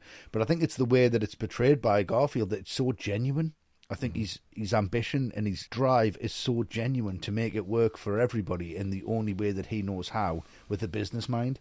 And that backfires when he meets Sean Parker and he meets Zuckerberg, and they've got creative minds, and all they want to do is create a wall, and they don't know that that's going to make money. They just want to create stuff. It is about just making shit.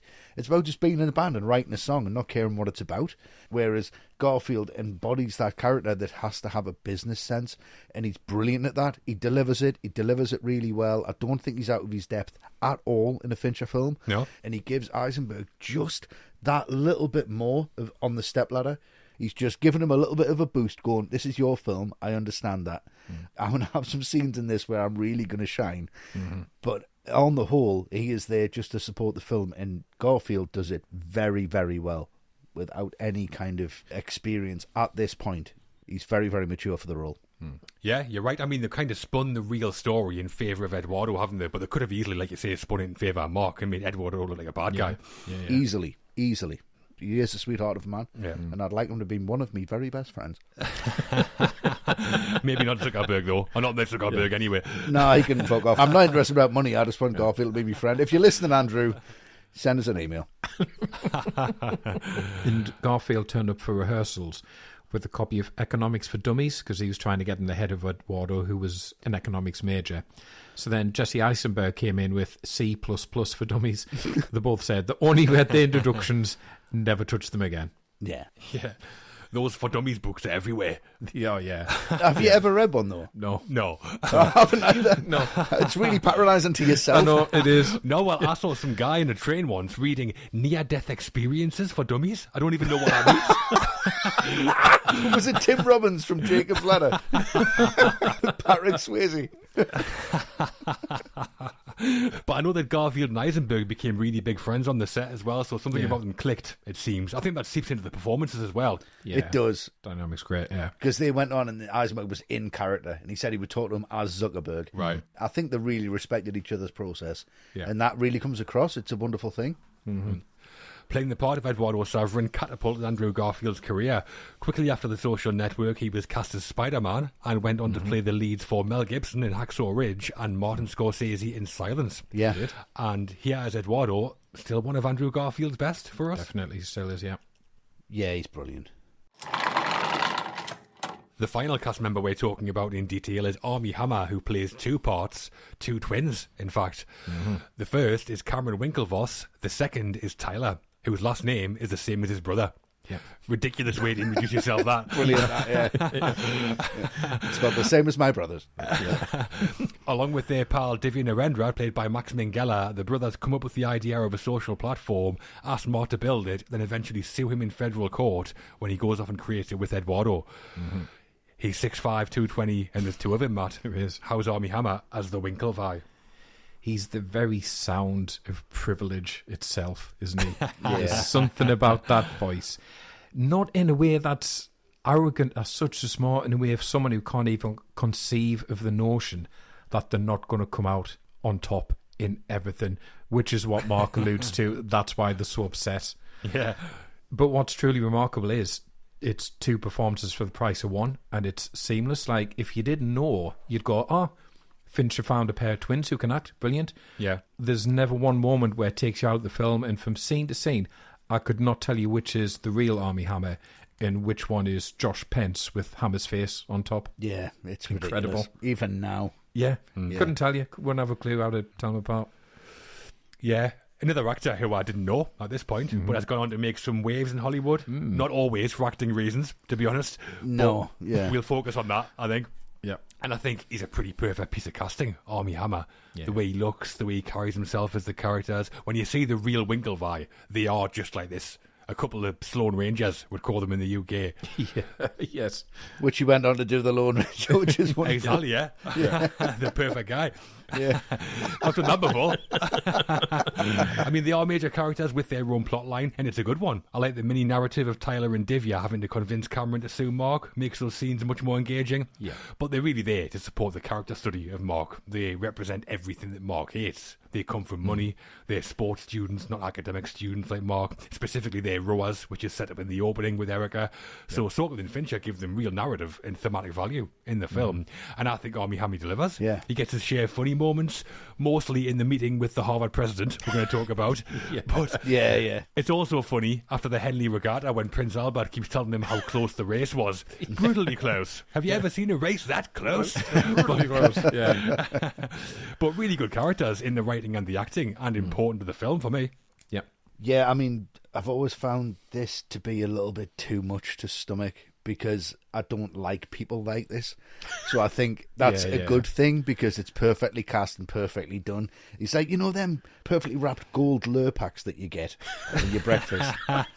Yeah. That's what, it's two of them. It's what it feels like. And they're not, you can't spread it. Yeah, too hard. Ah. You've got to put them in your hands to melt them. And you try and rub it up. And it feels almost like he's typecast at this point without being typecast. He's perfect for the role. But I think from Armie Hammer's point of view, it's, for me, definitely the best he's ever been. Yeah, I don't think he's going to improve on this performance. And I think he's really swallowing his pride by projecting as much as he is and delivering as much as he is in this really pretentious way, because it is kind of like cringeworthy. It is a little bit kind of giving him a sandwich that big is but that's the pretentiousness of the character. It's like, this is what we have available. Like, if you want a sandwich, it's a perfect sandwich. I would eat that 100%. But what I will say for Armie Hammer and Josh Pence is that they both had to learn both parts. I think it was 25 pages of dialogue all in, because they didn't know who was going to be replaced or who did what. So that in itself is a fucking absolutely applaudable thing to do. Yeah. And I think it's just everyone bringing the rig in and everyone just that prepared to put so much into this project works so well. Armie Hammer is not great in this because I don't like him, and that means he's excellent in this. Yeah. Well, Fincher's first idea in casting the Winklevi was to hire real-life twins to play them. He couldn't find anybody suitable, though, so he decided to cast two different people who had similar looks. One was Armie Hammer, and the other was Josh Pence, who was mostly worked as a model at the time. Yeah. And was the same kind of build as Hammer. So the idea at first was that Josh Pence might be in the final film. Yeah. But then Fincher spoke to Lola Visual Effects, who he'd worked with on Curious Case of Benjamin Button, and they recommended face projection. So Josh Pence, he would act the scenes alongside Hammer and had motion capture markers on his face. And the scene was shot using motion controlled cameras, so each take was identical. And then Finch would choose what take he wanted in the edit, and then Lola would digitally add Hammer's face. Mental. I mean, it looks brilliant. When I first saw the film, I didn't know who Armie Hammer was, and I genuinely thought it was twins. Yeah, I did. Yeah, absolutely. Yeah, I still did up to like a couple of weeks ago until I was like, oh, what's this again? What the fuck? The light sculpted, all the different lighting that put on his face. So no matter what situation he was in, they could manipulate his face with a different lighting setup. Brilliant. It's incredibly well done. It's like it's almost as good as like looking back on Jurassic Park visuals now. Yeah. And going, they really stand up. It really is that groundbreaking, I think. It is seamless. Yeah, so when filming started, Fincher hadn't decided if the Winklevi were going to be fraternal or identical twins. So like Westy says, Hammer and Pence, they had to learn each other's mannerisms and movements just in case. But then when Pence got told his face wouldn't be seen in the film, he said he threw the phone at the wall, threw up and started crying. Which, yeah. Took it pretty well then. Yeah. I mean, Set up face mash. Yeah. But Josh Pence is seen in the film. Do you know where? he is. Yeah, it's when the ladies are cleaning up in the bathroom, right? That's right. Yeah. He's the guy who comes over and says, sweet, when Eduardo says a couple of girls freshening up. Yeah, he could have made himself look a bit more obvious. He's got like his hood up. Yeah. It's just like you can barely see his face. Should just put Armie Hammer's face on him again, just to take the piss. Should have. On the back. Like Vanilla Sky. Like Voldemort. Yeah. Armie Hammer. Armie Hammer and Josh Pence took up rowing for real to prepare for the film, and Hammer said it was the hardest thing he'd ever had to do. He had to eat loads of junk food during the shoot. That sounds all right. Yeah, it sounds great. Doesn't it? I have to keep my weight up. It's the hardest thing I have to do, eating fucking burgers all day. It looks like all we need's a boat. Maybe that's why Fincher did so many takes of that restaurant scene. Wanted to bulk him back up. Yeah, bulk them right up, yeah. After The Social Network, Armie Hammer also went on to have a successful Hollywood career. Some of his most notable roles coming in J. Edgar, The Lone Ranger, The Man from U.N.C.L.E. and Call Me By Your Name, among others. Yeah. And here, as the Winklevi, does the business for us. Absolutely does. does. Yeah. Armie Hammerburger. Makes us hate him. Before we sign off on the cast, there is something else worth noting. So, Dustin Moskovitz, the kind of forgotten Facebook founder, the Pete Best of the gang, Yeah. he is in the film, basically just goes, Eduardo, every so often. He does. Do you know who plays him? Yeah, he's in Jurassic Park. Yeah, it's Tim from Jurassic Park, isn't it? Yeah. Yeah, the actor Joseph Marcello, better known for playing Timmy, the kid in Jurassic Park. Yeah. Couldn't believe it. Yeah. And then John Deacon in Bohemian Rhapsody, isn't he? John Deacon, he is. Yeah. Brilliant in Pacific, if you haven't seen that. The Pacific Oh, really yes, good. he is. Yes, forgot about that. So that's our main cast. We talked about Justin Timberlake as Sean Parker, and in those three leads, Jesse Eisenberg, Andrew Garfield, and Armie Hammer, among the best work of all three for us. Oh, definitely. Yeah. I would say so, yeah. Yeah.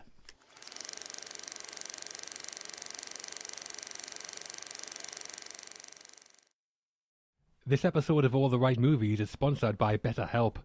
Without a healthy mind, being truly happy and at peace is hard. The good news is, therapy works. But what is therapy exactly? It's whatever you want it to be. Maybe you're not feeling motivated right now and would like some tools to help, or maybe you're feeling insecure in relationships or at work, not dealing well with stress. Whatever you need, it's time to stop being ashamed of normal human struggles and start feeling better because you deserve to be happy. And now, you don't have to worry about finding an in-person therapist near you to help. BetterHelp is customized online therapy that offers video, phone, and even live chat sessions with your therapist, so you don't have to see anyone on camera if you don't want to. It's much more affordable than in-person therapy, and you can start communicating with your therapist in under 48 hours. Join the millions of people who are seeing what online therapy is really about. It's always a good time to invest in yourself because you are your greatest asset. And, special offer to all the Right Movies listeners, you can get 10% off your first month of professional therapy at betterhelp.com/ATRM. That's betterhelp.com/ATRM. Thanks again to BetterHelp for sponsoring this episode. The middle. Heading into the middle of the social network and things are starting to heat up. We're going to be looking at the scenes where Mark sets up camp in California when Facebook starts the motor, and the Henley boat race where the Winklevi don't so much. But first, we've got a couple of dynamite meetings to get into. Yes. Yes, we do. So, having discovered the Facebook at Stanford University, like we talked about, Napster founder Sean Parker starts to get his claws into the company when he meets Mark, Eduardo and Christy at a restaurant. At the same time, the Winklevi decide to take Mark's IP theft up with Harvard and meet with the president of the university, Larry Summers. Westy? Yeah. Punch me in the face. And punch me in the face. I think it's a wonderful moment because this is where the system that they believe in so much, and they even worship this system, doesn't care about them, and they are just being treated the same as everybody else. What they're saying is, I've got no time for this. I don't care about the handbook. You're not entitled to anything, and they feel so entitled up to this point in the film. But the meeting itself is so arduous, and you've got the two sides of the twins that you very rarely see. You've got one who's very, very grounded, who's very, very focused on doing the right thing, and the other one who's very, very kind of vitriolic and very much like, I want to get the job done. It kind of comes across, it bleeds in, but this is that scene where he's like, you can take the handbook, you stick it on your fucking ass. And it's just, it works so well. And this is one of them sequences where I cannot differentiate between which one is Hammer and which one is not at all. And I'm like, there must be a line down the middle of this. I mean, I've seen Back to the Future 2. I know how this shit works. Like, it's not evident to me, and it's beautifully played out because it's an emotional scene. And the way that this is cross-cut, the way that this is edited, is such a pace. And I love that bit when it's like, I'm sorry, you were reading the letter. I've read the letter. Yeah. But the great thing about it is it shows the determination of them and their competitiveness and how they're not going to let anybody else win, even if it is the guy who's in charge of everything they believe in. They're still going to fight against it, and I think it's a really important sequence. Yeah, this guy, Larry Summers, he's great. He's fucking fantastic. great. The most sarcastic man in the world. He's got even less time for the Winklevi's bullshit than Mark does, and I love it. I wouldn't say it's the best scene in the film, but it's definitely the funniest. Yeah. The first time I watched this scene, I remember being really surprised by it because it's like a comedy sketch from nowhere, but it still fits in tonally with the rest of the film. The exasperation of the Winklevi is great, where one of them is like, I'm sorry, President Summers, but what you just said makes no sense to me. And Larry just goes, I'm devastated by that. I really want to say that to somebody. I'm waiting for my chance. I mean, I've watched this, I don't know how many times, 4 in the last week or so, just for this episode. I don't think we ever see one twin without the other. Am I the only one that has no idea which Winklevi is which? No idea. No. I kind of like that I can't tell. Yeah. I think you can tell from the attitude, though. Occasionally you can, yeah. I think it's their determination to get stuff done in either the right way or just get it done. Yeah. Yeah, hilarious scene. Just that sense that all their entitlement, all their privilege, the fact they've read the handbook. We've read the handbook. Counts for nothing. Counts for nothing here. Nobody's read the handbook. Yeah. Exactly. So what? Summers, he's excellent. And he's played by Douglas Urbanski, who was more known actually for being a producer than an actor. And before he got the role, Fincher was considering Alfred Molina for the part, which I think could have been good. Molina would have been amazing. He would have been great. Yeah. Turns around and he's got tarantulas all over his back. Yeah. Show me the whip. Sorry. Setting off firecrackers. Yeah. But in researching this, I came across an interview with the real Larry Summers, and Sorkin didn't just make this up. This is pretty much how the real meeting went. All right. Oh, really? Yeah, this is brilliant. This is what the real Larry Summers said about the real Winklevi. Amazing. One of the things you learn as a college president is that if an undergraduate is wearing a tie and jacket on a Thursday afternoon at 3 o'clock, there are 2 possibilities. One is that they have a job interview. The other is that they are an arsehole. This was the latter case. Rarely have I encountered such swagger, and I responded in kind. So he's brilliant in real life as well. Fantastic. It's like the president of Harvard rejecting the stereotype of Harvard. Yeah, I know, yeah. It's brilliant. It's really well done.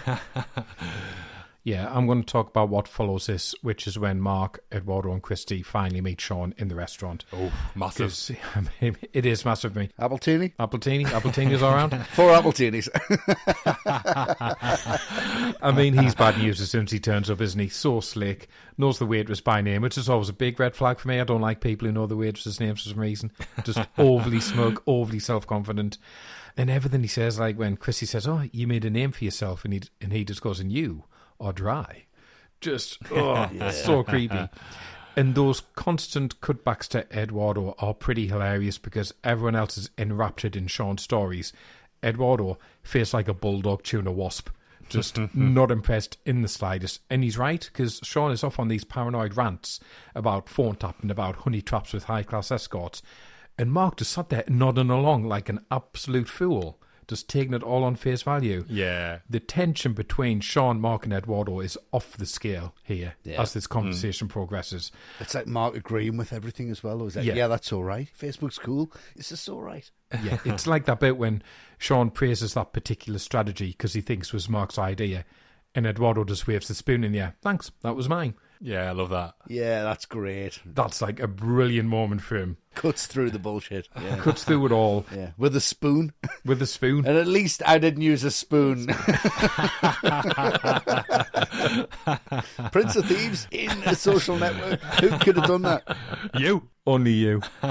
And I just think it's such a funny contrast between Mark in the restaurant where he's practically looking at Sean with big puppy dog eyes, but then we keep cutting back to the deposition where he is silently fuming because every single bit of Eduardo's description of this meeting just sums up how ridiculous Sean Parker was and how Eduardo was absolutely right not to trust him. Yeah. Yeah. Such a cool montage as well, isn't it, though? It's like a real Fincher montage comes in. Really It's like the music kicks in and they could just have fun with it. It's great.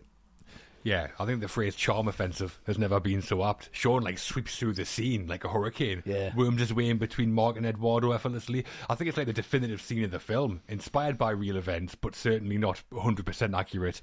Develops a character drama at the core of the film. It's edited together really slickly. We do get yet another montage when Sean's got them all downing drinks and necking lobster. How many montages? It's like Rocky IV. It's like Rocky IV, but it makes sense. But the great thing about it is that it's almost like an interview for Sean, and he absolutely bewitches everyone on the other side of the table, apart from Eduardo, which is really important. I mean, there's loads of zingers as well. When Sean's like, $1 million isn't cool. You know what's cool? You. That's great. And then there's that cut before he says $1 billion, and then it cuts back to the deposition. Yeah. Oh, it's so good. It is brilliant. Although Sean's line $1 billion probably doesn't sound quite as impressive today, where billionaires seem to be 10 a penny. It sounds a bit like Dr. Evil today going, $1 million. It's basically a business meeting. But again, Fincher makes it thrilling. The energy they bring to dry scenes through like creative filmmaking again and again is just astonishing to me. Yeah. Edward calls it a Sean-a-thon. It's a Fincher-a-thon for me. Yeah. Yeah, and as we've mentioned, when Sean arrives, he orders appletinis all around for the table. But when the real Mark Zuckerberg saw this, he didn't know what an appletini was, so he tried one and apparently loved it so much that for a while, appletini was the official drink of Facebook. Yeah, it's vodka and some kind of apple juice or liqueur, I think. A more highbrow version of an apple sours. Right, okay. But it's great when Sean says, Christy, what do you like? And she's like, appletini. Sean goes, great, 4 of those. That's one charming motherfucking pig, that. This meeting didn't really happen, at least not like it does in the film. The real meeting between Sean Parker and Mark Zuckerberg apparently involved Travis Kalanick, who went on to found Uber. Blame me. All right. So Parker said they went clubbing afterwards, but was otherwise all made up by Sorkin. Yeah, I know that Sorkin met the real Sean Parker when he was writing the film, and Parker said Sorkin was by far the weirdest person he's ever met. Which is saying something, coming from a tech bro billionaire.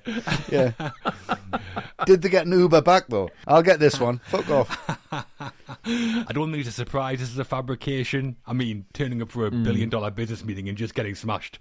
Probably not the best tactic. No. Well, Or maybe. It seemed to work. So a couple of big meeting scenes there, both pretty different, but in different ways. Pretty great. Oh, great. Yeah. The fallout from both those meetings is swift and significant. With Mark in California and Eduardo in New York, Sean takes Mark clubbing and twists the knife in Eduardo's back. Meanwhile, having been put in their place by Larry Summers, the Winklevi head to the UK for the Henley Regatta boat race. They come off second best there too, and finally decide to meet Mark in court. So, Westy, how's this all go for you? I mean, there's just that amazing moment where you've got Mark and Sean in the club. Yeah. And this is the turning point for Mark, 100%, because do you trust Sean? Do you know what he's saying? Is he just saying stuff because it relates to what Mark's thinking? He's just got no place to stay. There's a different girl in California. Oh, I saw the chimney. Are you waiting for the chimney? Did you sabotage the chimney? But I think this whole monologue, the whole Victoria's Secret monologue, is incredible. What he does is give Mark like a second skin. He gives him an extra confidence to say, I'm CEO, bitch. Yeah, that's what you're going to believe in. That's what I want from you. Yeah. He's almost like he's laminating him with a friendship. It's just very superficial. It's very much on the surface. And the way he takes Eduardo down, he should be here.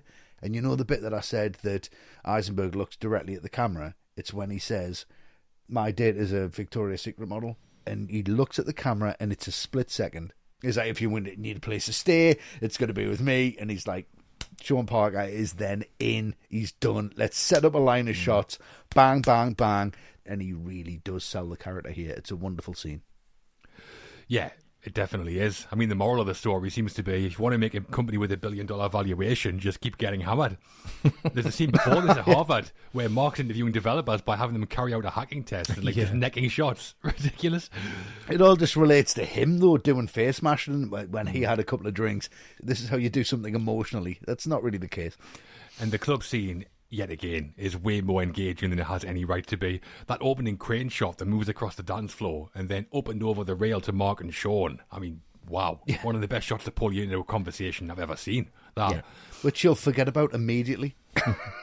Exactly, yeah. And the way the conversation is shot, like loads of close-ups, the way the lighting kind of bounces off Sean's face. It's not filmed like a business meeting. It's filmed more like a seduction, which is basically what it is. I think this is the moment that Sean gets Mark. Yeah. And tell you what, Sean loves an anecdote, doesn't he? Every chance he gets, he's in there with a story. Yeah. Here it's the Victoria's Secret one, but he's like some master manipulator. Yeah, the genius of the editing as well, and the way that he's covered this, Fincher, is that you've got a lot of over the shoulders, you've got a lot of foreground to focus on, so that you're involved in the relationship, and then it cuts to close-ups when he's talking about this whole monologue, and then it goes back to a wide shot when as soon as he's finished, it cuts back to them both, and you're like, okay, it's masterfully done, it's ridiculous. Brilliant. And that Roy Raymond and Victoria's Secret story that Sean tells Mark, that was actually changed a bit for the film in real life. Raymond sold Victoria's Secret for $1 million, not $4 million, because the company was going bankrupt. And he killed himself after a number of failed businesses, not because he sold Victoria's Secret too early. Yeah, but that's classic Sean Parker, though, isn't it? It's like he's going to cut out the fat and just go, it's because of this. It's $4 million, and then he killed himself because she wants to get some thigh highs. Yeah. Well, yeah, that's the point he's making, isn't it? He's telling Mark, don't cash in on Facebook yet, which is kind of what Eduardo wants to do with all the advertising he's saying. Yeah, exactly. And when they filmed this nightclub scene, there wasn't any music playing on the set, which would have been an absolute nightmare for anyone who was on the sound to try and match this. The extras were miming, dancing. Eisenberg and Timberlake were shouting their lines as if they couldn't really hear each other. And The Sound of Violence by Dennis Dillahat was added in post-production, which I think is a perfect song for it. Right. But the sound balance on this sequence is fantastic. You wouldn't even notice. No, it sounds totally legit, yeah. And that music choice is a perfect one for the scene, I think, as well. Yeah. After this, though, you get, I think, one of the most unique and memorable scenes in the film, which is the boat race. Because, like, whenever the actual boat race, the big famous one in this country comes around, I always think, God, what an absolute waste of time. Like, I can't think of anything more boring. Any sporting event for me? Well, yeah, exactly. I feel like Westy talking about this, just like two teams of poshos splashing about in the water. Poshos, lovely. You know, class warrior. There we go. Let's just say it like it is. Then you get this, and it's like I'm watching a penalty shootout in the World Cup final. I couldn't be more invested, even though at the same time, I kind of don't care because I don't really know who's in there. It's really strange, but it's just so unique. I mean, the music It could be laughable, but it really works.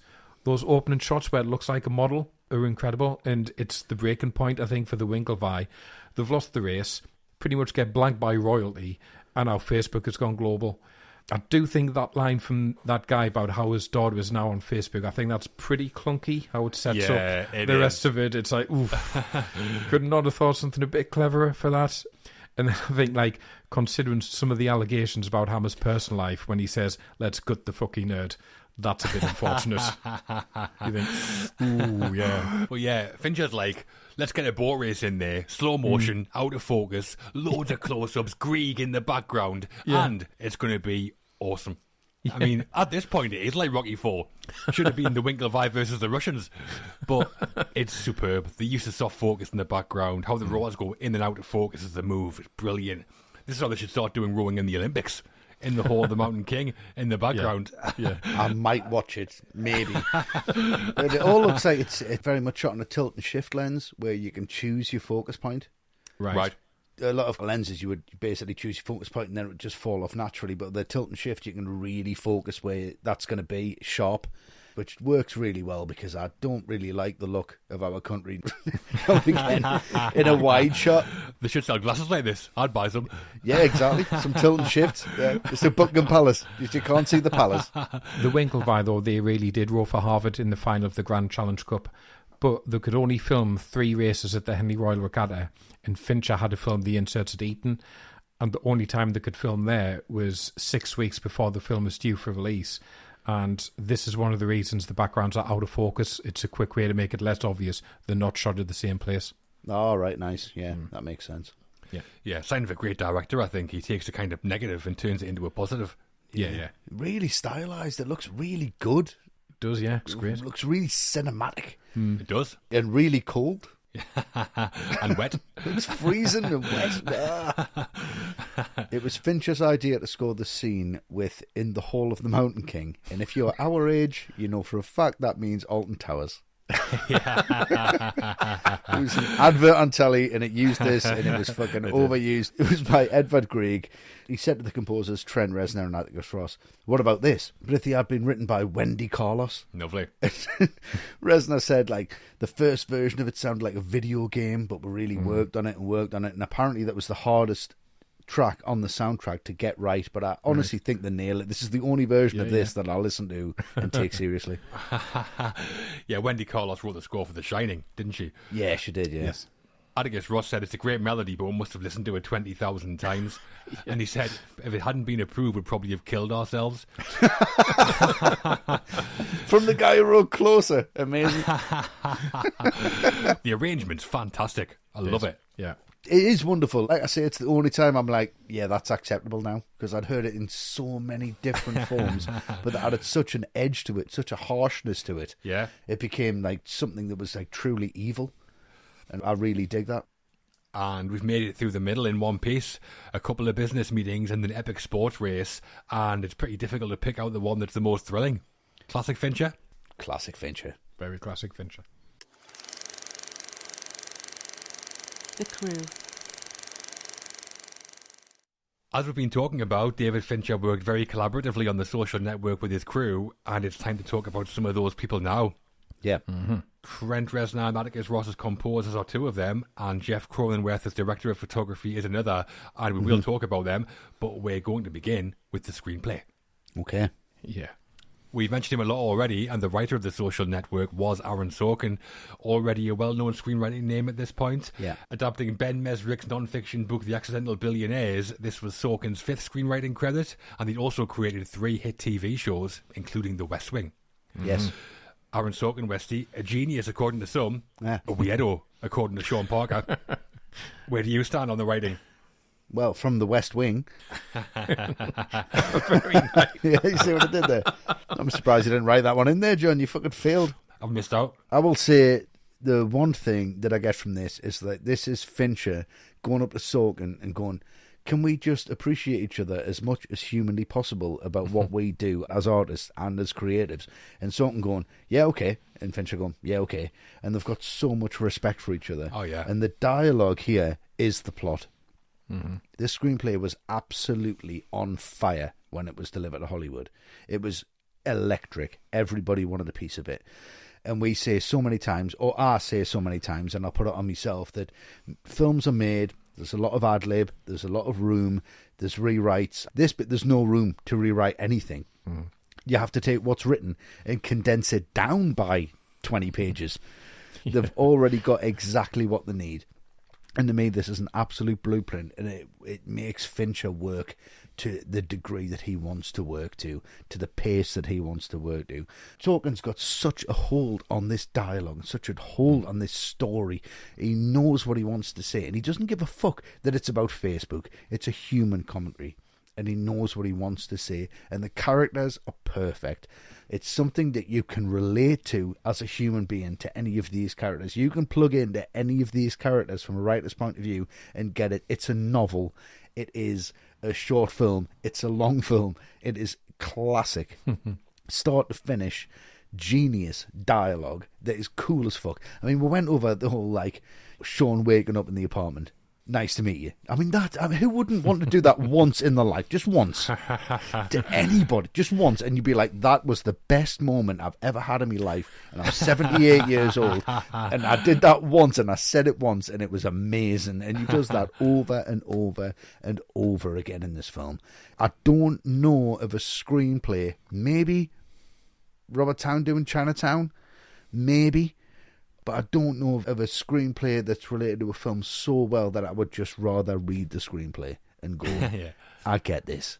That's on the page. For me, this is his Everest. And I don't think he's done better. I don't think he will. And I don't think he needs to. No. Yeah, I mean, the writing's brilliant. I agree. The dialogue is zinger after zinger. As a character study of Mark, it's interesting. He's a character with depth and layers. And there's a rags to riches, like, courtroom drama. I think it's compelling. The only criticism the film seems to come in for, from a writing point of view, is its accuracy. As in, it's not 100% historical accurate. I understand the criticism, because what happens here sometimes is true, but very often not how things played out in real life.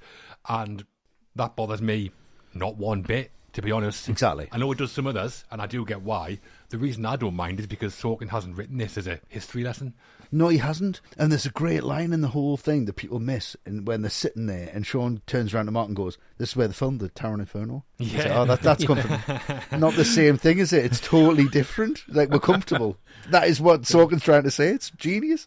Exactly, yeah. He's written this as an exploration of themes like friendship and social status, and that's why he makes changes to support the points he's making, or to ask a question, or just to create drama. Yeah. Sorkin himself says this isn't about the real Mark Zuckerberg. This is about the Mark Zuckerberg in the film. Yeah. So that's how I watch it, as a movie inspired by real events. It could be about any invention in the last 20 years. Exactly, yeah. Anything. I think that's why he calls it the social network, and not like Facebook Begins or something. Yeah, Facebook rises. That's the third part. I'll start writing that now. I mean, it's not about Zuckerberg and the others as much as it is about friendship generally. It's not about Facebook as much as it is about social status and social media generally. Yeah. Above all else, I think the point Sorkin's making is that real-life relationships are what matter. Like I said, Mark loses the two people who gave him meaningful relationships in favour of, literally, social media, and he ends up more isolated because of it. That's the message I take from it.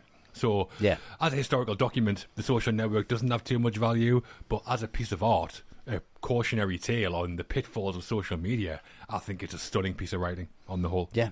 As social relationships, not even social media. Yeah. Now, how you deal with any success that comes your way, it's always been the same. It could have been about anyone. This could have been like John Lennon and Paul McCartney. Yeah, it could have. It could have. It's exactly the same. It's timeless. Or Ringo and George, maybe. Not so much. They had 5% shares. It's very, very Sorkin. I mean, I was a huge fan of The West Wing back in the day. Right. So this style is very familiar. Yeah. It's a weird thing because the more familiar you are with his work, it almost becomes to its detriment, because this is what he does. He makes every single character the single smartest, wittiest person ever. And it can become quite interchangeable when everyone talks the same. Like, he wrote Steve Jobs a few years later. And you could swap out Erica's dialogue in this for the scene with Steve Jobs' daughter in that, and you would barely tell the difference. Yeah, you right. know, and this certainly isn't me saying it's bad. I mean, I just feel a little bit distant because everyone in this is this, like, hyper-realistic machine throwing out one-liners. and it just loses a little bit of humanity for me along the way. Right. I mean, it's great writing how it elevates such a potentially dry story, but I think I agree with Wesley. This is like his Everest, and it is great. But once you realise he only ever does dialogue one particular way, you just start to see a little bit of the kind of cracks in it in a way. Wow, slammed. Well, it's still really good. He didn't slam it. It's fine. I think the thing for me is that I hadn't seen The West Wing. I wasn't that aware of Sorkin's writing. And this, to me, is like, if this is the first time you become accustomed to it, then wow. Punches you right in the face. Yeah. So the roots of the film go back to The Accidental Billionaires, a non-fiction book that was written by Ben Mesrick and told the story of the founding of Facebook. That is kind of Facebook Begins. Yeah. And Mesrick said that he got a random email from a Harvard student at 2 a.m. saying, "My friend co-founded Facebook and nobody's ever heard of him." He arranged a meeting with this guy's friend, and in walked Eduardo Saverin. Right. And when he told him the story, Mesrick was shocked at how dramatic it was. And in a world where drama is everything, that is the thing. Yeah. Yeah, and as soon as Mesrick's publisher read his treatment, they knew it could be big and started sending around film studios while Mesrick was writing the book. Cool. Mesrick had also written a book called Bringing Down the House, which had been adapted into a film called 21, and that was produced by Kevin Spacey's production company, Trigger Street Productions. He loved the treatment, and he brought in the other companies who worked on 21, which was Columbia, Michael DeLuca Productions, and Relativity Media. Right. Right? And Relativity Media, they just worked on Charlie Wilson's War, also written by Aaron Sorkin. Also written by Sorkin, Yeah. So that's how he got the treatment. Right. And after reading 3 pages, he was like, "This is like Shakespeare." 3 pages. But he also said, luckily Shakespeare wasn't available, so they asked me instead. Amazing. Yeah, Sorkin's first script was 178 pages long, and the course studio it was. told me I had to cut it out by at least 30 pages. When he got it down to 162, and then Fincher came in and said he wanted to keep all of it, and told the studio he would film it and come in at like 2 hours. How on earth? 162 pages. That's a minute a page, right? I'm bringing that into 2 hours. That's no worries. And he did that by directing the actors, talking very quickly, like we said with the stopwatch thing. Aaron Sorkin's going to read it out. Okay, it's going to be 40 seconds quick out. Okay, well, oh, Jesus Christ, the confidence of this guy is amazing. Yeah. I mean, they sounded that off the lips half the time, the actors. They're all absolute speed talkers. I think me and you would fit in here, Westy, I reckon. Yeah, I think we would. Not acting. No, probably not. And because Mesrick and Sorkin were writing at the same time, Sorkin took some artistic license. We've been talking about the real story as we go, and we've talked about some changes. But some of the other ones include the story about Eduardo and the chicken is initiation into the Phoenix Club. That didn't happen. Good. The Harvard Crimson did publish an article about chicken torture in the club, but it had nothing to do with Eduardo. You'd be furious, wouldn't you? You would, like. Make him look like a lunatic, obsessed with the chicken. So I had a chicken, and they had chicken, and I fed the chicken to the chicken. I'm hearing too much chicken. I didn't eat chicken for 2 weeks. Cannibalism. A detail that is true, though, is the line where the Winklevis say they're going after Mark is like the Cobra Kai and the Karate Kid. Oh, nice, yeah. Yeah, that was something the real Winklevis said to Ben Mesrick when he interviewed them. Oh, right. Nice. Like that line. That's the only frame of reference. Yeah. Karate Kid. Brilliant. In the film, Mark drops out of Harvard to move to California and work on Facebook. This is true, but Harvard gave him an honorary degree in 2017. Yeah, and Mark's Facebook house in Palo Alto really did have a zip line running from the roof to the pool, apparently. Nice. Right. Would you fancy one of those in your garden? Not sure I would. To be really small zip line. Yeah, I was going to say, you'd hit the ground very quickly. Into a paddling pool. Yeah.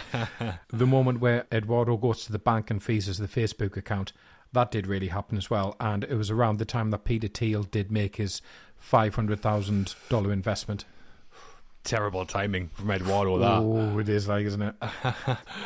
But that meeting with Peter Thiel, that's my kind of meeting. No nonsense. Mark walks in and he just goes, "Congrats, we're giving you $500,000. He doesn't even sit down. Straight in. Brilliant. Yeah. The real Zuckerberg really did get a 1600 SAT score, like he says in the film, and he really did have a business card that said, "I'm CEO, bitch." Yeah, nice. I mean, a perfect SAT score and a terrible business card.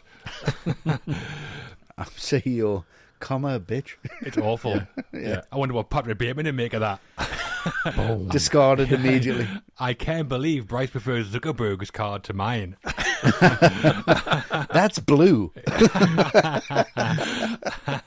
That font is sans serif. And Sorkin has a cameo as well. He plays the ad executive who meets with Mark and Eduardo when they talk about advertising on Facebook. He had cameos in all films before this one, but this wasn't his idea. He said that Fincher was insistent that he played the part, and I think he's really good in it. He's like, what is that? What are you doing? And it's the way it's shot as well. It's shot so beautifully. They're reflected in the glass and he's completely clear. He doesn't understand what they're talking about. Like it's a great scene. Yeah, there's behind the scenes footage of that. I think it might be in that documentary, Wesley, where they're filming the scene, and after each take, Fincher's just like, faster, go faster, faster. Everything's faster. It needs to be faster. It's like, yeah. You read it faster. And the last shot filmed during production was one of the shots for the face mash montage scene, and that was directed by Sorkin. Fincher told him he was leaving, and Sorkin had to get the last shot. And Sorkin thought he was joking until he saw Fincher get in his car and drive away. Had enough. Yeah. That's it. That's it, done. Taking too long. Yeah. I think that's a beautiful sentiment from Fincher, Yeah. though. And that shot that he does is like, what's it, 2 seconds? If that. If that, 3 seconds?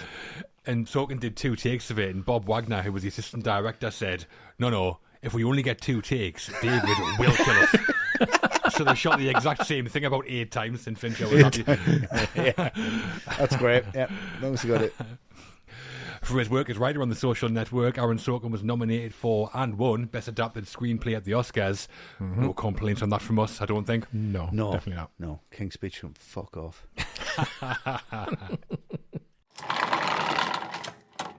Aaron Sorkin hadn't worked with David Fincher before, but the same wasn't true of the composers on the film.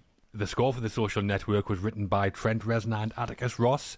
Reznor started as the lead singer and songwriter of American rock band Nine Inch Nails before moving into movies. This was his first film credit.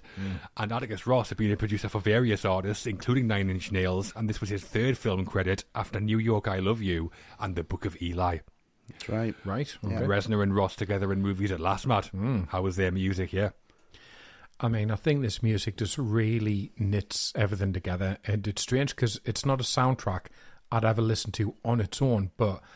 Oh, really?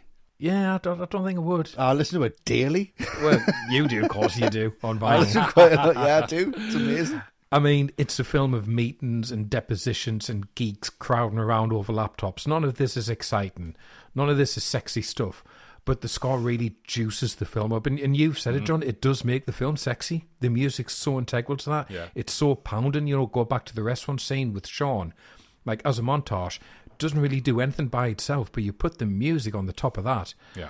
And it's just a complete seduction. It's the same when Mark gets it spreading around campus and it's going viral. Again, the music just pounds and it just pulses its way through scenes and it makes you sit up and pay attention. I think it's absolutely fantastic. I totally agree. I mean, Trent Reznor and Atticus Ross, strange names, but very good writers and brilliant producers for me. I mean, the electronic music to reflect the world of digital we're in is a fairly obvious thing to do, but it's executed extremely well. Yeah. The score stands out in the film, like, instantly and constantly for me. After the opening, when Mark gets dumped by Erica, he's running back to his dorm, and the music's got this, like, recurring deep motif. It's like, oh, serial killer, this guy, is he? It's got that feel. I think of it almost like a 21st century Bernard Herrmann. It's ominous. It's ominous. It's like The Shining as well. Yeah, it is. Yeah, it is. It's powerful. What I like about the soundtrack, and I guess this comes from Reznor and Ross starting in bands, is that the tracks have got actual titles. Yeah. They're not called, like, Deposition Scene 3. They're called things like Penetration and Magnetic. Yeah. Malcolm's dead. Yeah, exactly. Qui-Gon's Noble Death. Yeah.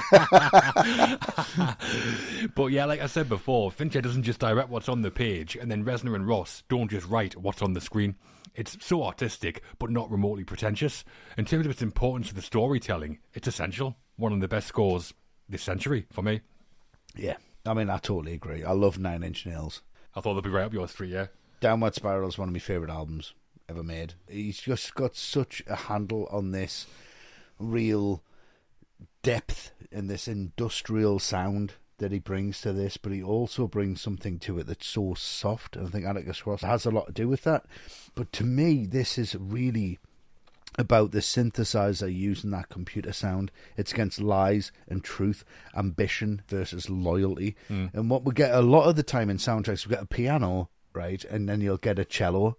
It's kind of against each other, and it plays against things.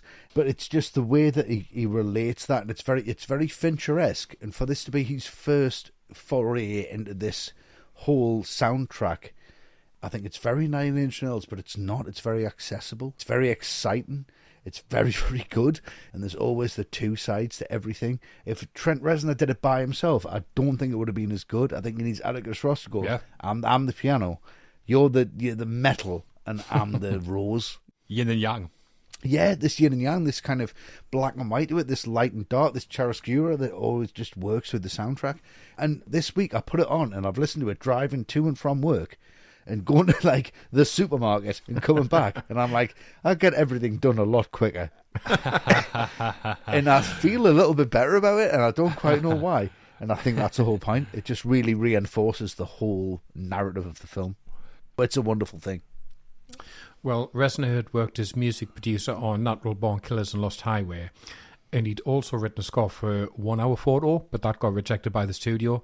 So he said it was a surprise when Fincher called him just out of the blue, and even more of a surprise when he told him the film was about Facebook. But he said, I mean, this is a recurring theme, within a few minutes of reading the script, he decided to do it, and he brought in Atticus Ross to work with him. Nice. I would have fucking loved to hear a score on 1 Hour Photo. It's one of my imagine. favourite films of all time. Yeah. That would have been incredible. Would have changed it completely. Yeah. Yeah, well, Fincher had used Closer by Nine Inch Nails on the opening titles of Seven. 7, yeah. Yes, he had, yeah. He's directed some stuff. Yeah, he directed the video for Only, another song by Nine Inch Nails. Yeah, yeah. It sounds like he's a fan, and it seems like it was a matter of time before they wrote a score for him. Yeah. It's a good job I didn't get Madonna in there.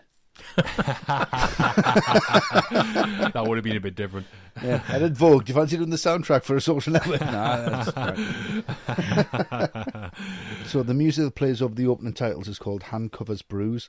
It's played 2 other times during the film. During deposition scenes, for each time it was used, Reznor recorded the piano further away to make it sound more echoey as Mark started to become more isolated. So what it is like, it's this dark and rich combination of things, and he's losing himself into this internet world. And I think it's just wonderful how the emotions are removed and the money takes over, and these lovely piano notes just disappear throughout the film. Like, it's wonderful. Yeah, it's maybe the most well-known piece from the score. I think so, yeah. It starts with like the distorted, chaotic strings, and then that piano comes in. It plays, like you say, over the titles and over some of the big plot points. Adds dramatic heft every time we hear it. It's like a musical grenade, that piano. Yeah. Every note, just bang, bang. Yeah. And Fincher had originally planned to use Beyond Belief by Elvis Costello over the opening titles. Lovely. But he changed his mind when he heard Hand Covers Bruise. Oh. So would I. And he was so impressed by the score that during the edit, he started cutting the film to match the music. I mean, that's amazing. Yeah. I mean, the type of filmmaker Fincher is, he's like to the millimetre. To get him to go back and change things he's already decided upon, you've got to be bringing some serious quality to the table, I think. Yeah. Yeah, and when Fincher was listening to the soundtrack originally, listening to it as he was kind of in his office, and it was this, he said it was the 7th track that was sent over by Trent Reznor, and he was like, no, that's definitely the opening sequence. Yeah. Right. And they thought it was just going to be somewhere in the middle of just whatever else. And he's like, no, develop that. Works so well, doesn't it? It's just perfect. Yeah. It's a synth and piano. He's like, that's the juxtaposition between his whole mindset of who he needs to be. For their music on The Social Network, Trent Reznor and Atticus Ross were also nominated for, and also won, an Oscar. They beat out Hans Zimmer for Inception, no less. Wow. Oh, wow. I mean, that's impressive. a fight. Okay. Yeah, it really is. Imagine the King's Speech had beaten both of them. Yeah. And Johnny Marr. Johnny Marr's furious. Yeah. I think we agree, though. Outstanding score here. Oh, it's outrageously good. Yeah. It's honestly, it's superb. Newcomers to David Fincher films in the writing and kind of in the music then, but that wasn't the case with the cinematography. The director of photography was Jeff Cronenweth. This was his 5th feature as DP and 2nd collaboration with Fincher, having shot Fight Club 11 years earlier. Yes. Yeah. The visuals then, Wesley, how does Jeff Cronenweth do? Oh, it's so good.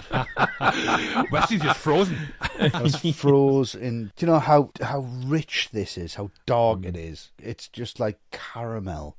It's just like shadowy caramels, and it just flows around, and it's just like, it doesn't give a fuck if you can't see anything. It doesn't care. And the camera is just, shut the fuck up. This is what I'm looking at. There's nothing immature about the way this film's shot. It's the most mature film that I've seen shot for the most immature content possible. Yeah. And that is what makes it work. And Jeff Cronenweth brings everything to this. It's just, what angle do you need it from? You've got it. Do we need a reveal of the camera just moving around here? Do you want anything special? Nope. Do you want the digital work to be invisible? Yep.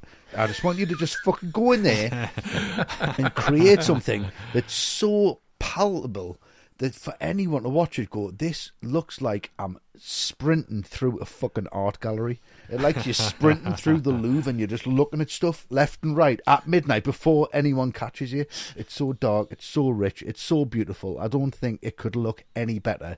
And if I ever create anything that's 10 minutes that looks as good as this 2 hours, I'll die a happy man. It's a beautiful piece of work.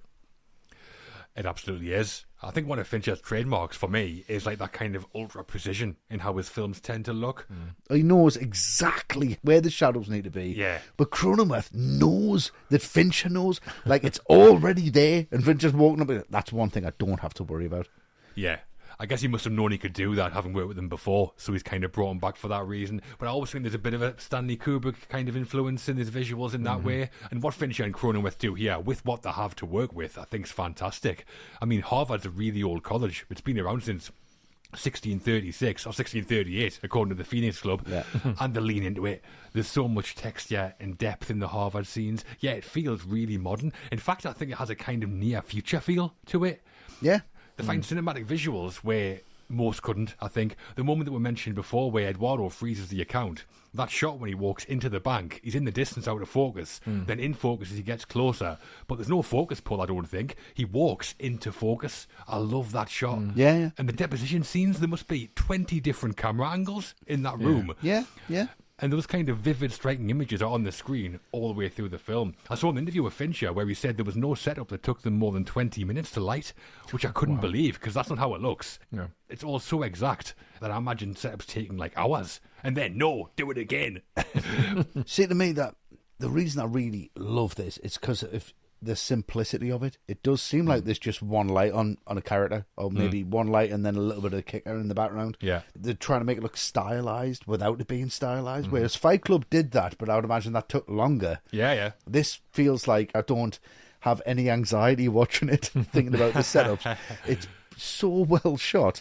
It's fucking outrageous. It is. And since this came out, surely just about any filmmaker at any level who's shooting somebody typing on a laptop has looked at the Social Network to see how they did it first. Yeah, exactly. Yeah. It's never been done better. It's all right, isn't it?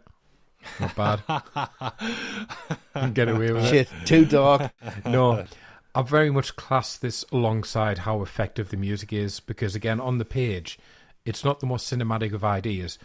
I would have thought the temptation is to make it seem quite dry, to make it look like All the President's Men, but they don't go for that almost documentary kind of look. Instead, it's got this really rich colour palette. I think the lighting is a real standout, how all those offices and meeting rooms and things that ordinarily you would think, well, they're just going to look dull, but they don't here. So it's not a film where I think the cinematography is great because it looks packed full of iconic imagery.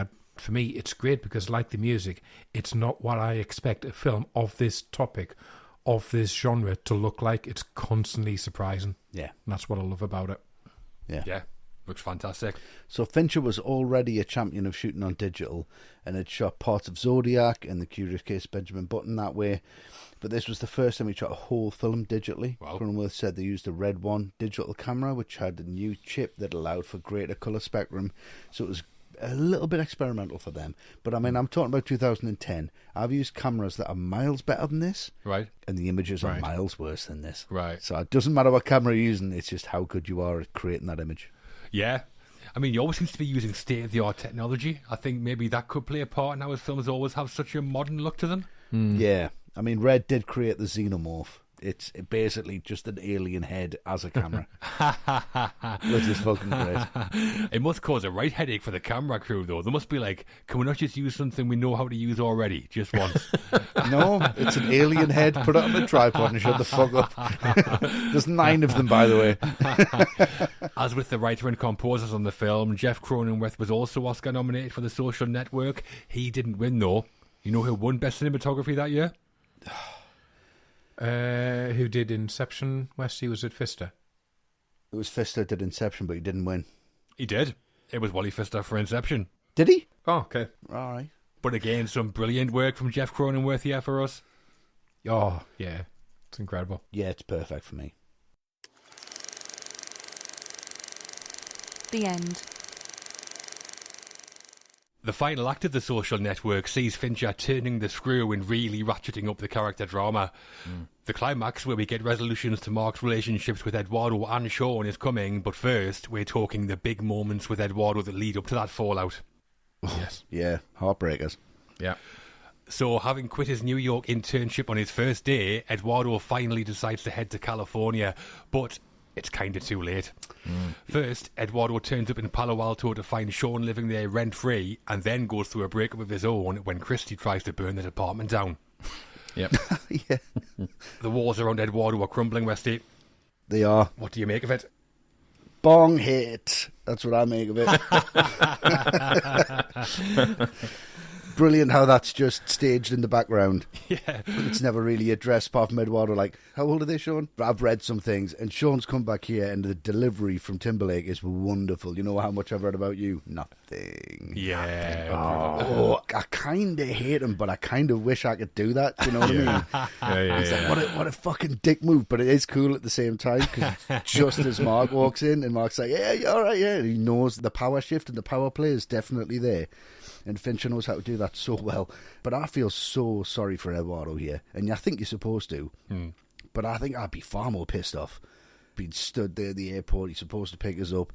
Then all you've got to show for it is the wall. Is that it? Is that what you've done? The wall. I'm not interested in that. It's a great, great moment where they're just talking, but he's completely gone. Mark's completely gone over to the dark side. Yeah. And he's like saying to Eduardo, this is where we're headed. This is what we've done. I've made the decision. It's like a breakup, this scene, almost. It's like, you know... Yeah, it's the early stages of a breakup, isn't it? It absolutely is, yeah, and it's played that way, and I think it's played beautifully by both actors. I think they both bring exactly what they need to bring to it and keep it very believable. Could be really over the top. There could be a lot of things thrown around, tell the girls to get out, you know, smashing the place up, and it's not played that way. It's played very human. It's played very much like nerds would have a disagreement, because I am one, so I know this. So it works for me on every level. I think it's a great, great sequence. Yeah, Eduardo turns up at the house and Sean's made himself right at home. He's got the girls there doing bongs, he's making mojitos, he's bossing Dustin about, which is outrageous. It is outrageous. When he puts the mojitos on the laptop, I have a fucking panic attack every single... Don't put them on the computer, man. He's got like no respect for the technology either. He just wants the money. It's brilliant. Exactly. And Eduardo's standing there like a drowned rat in the rain. I'd be furious as well. Yeah. And that argument between Mark and Eduardo is pretty telling, where Mark seems like terrified of Sean, where he's like, please don't tell him I said that.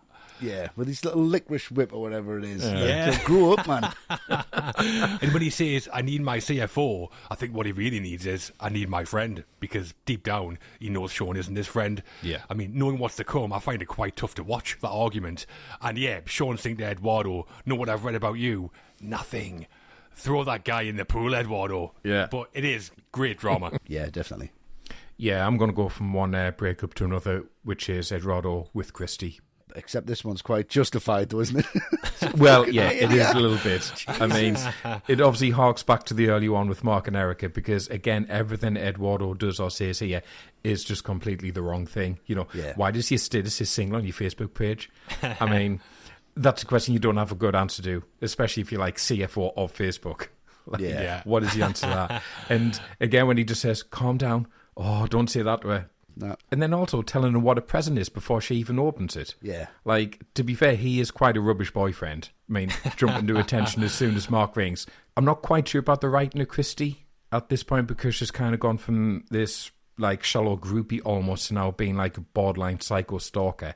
that writing doesn't quite sit well with me, just because I think it's such a boys' club of a movie. I think she could be a bit stronger, but it is pretty funny when she sets that scarf on fire, because it's that great visual gag of that's happening in the background while Eduardo's trying to put out like the metaphorical fire with Mark over the phone. Yeah, that works really well, yeah. But I just don't know how much this relationship with Christy adds to the story or adds to the characters. I would have loved it to be she introduces Sean to them both, and then they turn the backs on her, and then she has a quiet word going, I introduced you to Sean, I made this, don't forget about that, and then shuts the door. But I think just that overreaction is just a little bit cliched. Yeah, that's what I think, yeah. Yeah, I agree, it probably is. But I think it is another great scene where there's kind of two things going at once, but this time they're all happening in the same time frame. You've got Eduardo and Christy arguing in the bedroom while Eduardo's arguing with Mark on the phone about the bank accounts. And I know when they recorded this scene, Jesse Eisenberg was on the set reading his lines, so Andrew Garfield had something to react to, which works well. Love when they do that. And there's a good gag there when Christy has a go at Eduardo for not changing his Facebook relationship status. And Eduardo's like, I promise you the Silicon Valley sluts don't care what anyone's relationship status is on Facebook. That's really funny. And really true, probably. Yeah. And Christy, she's played by Brenda Song, who at the time, she was mostly known for working on the Disney Channel. And apparently Disney tried to tell her she couldn't do this role because of that bathroom sex scene early on, but she just did it anyway.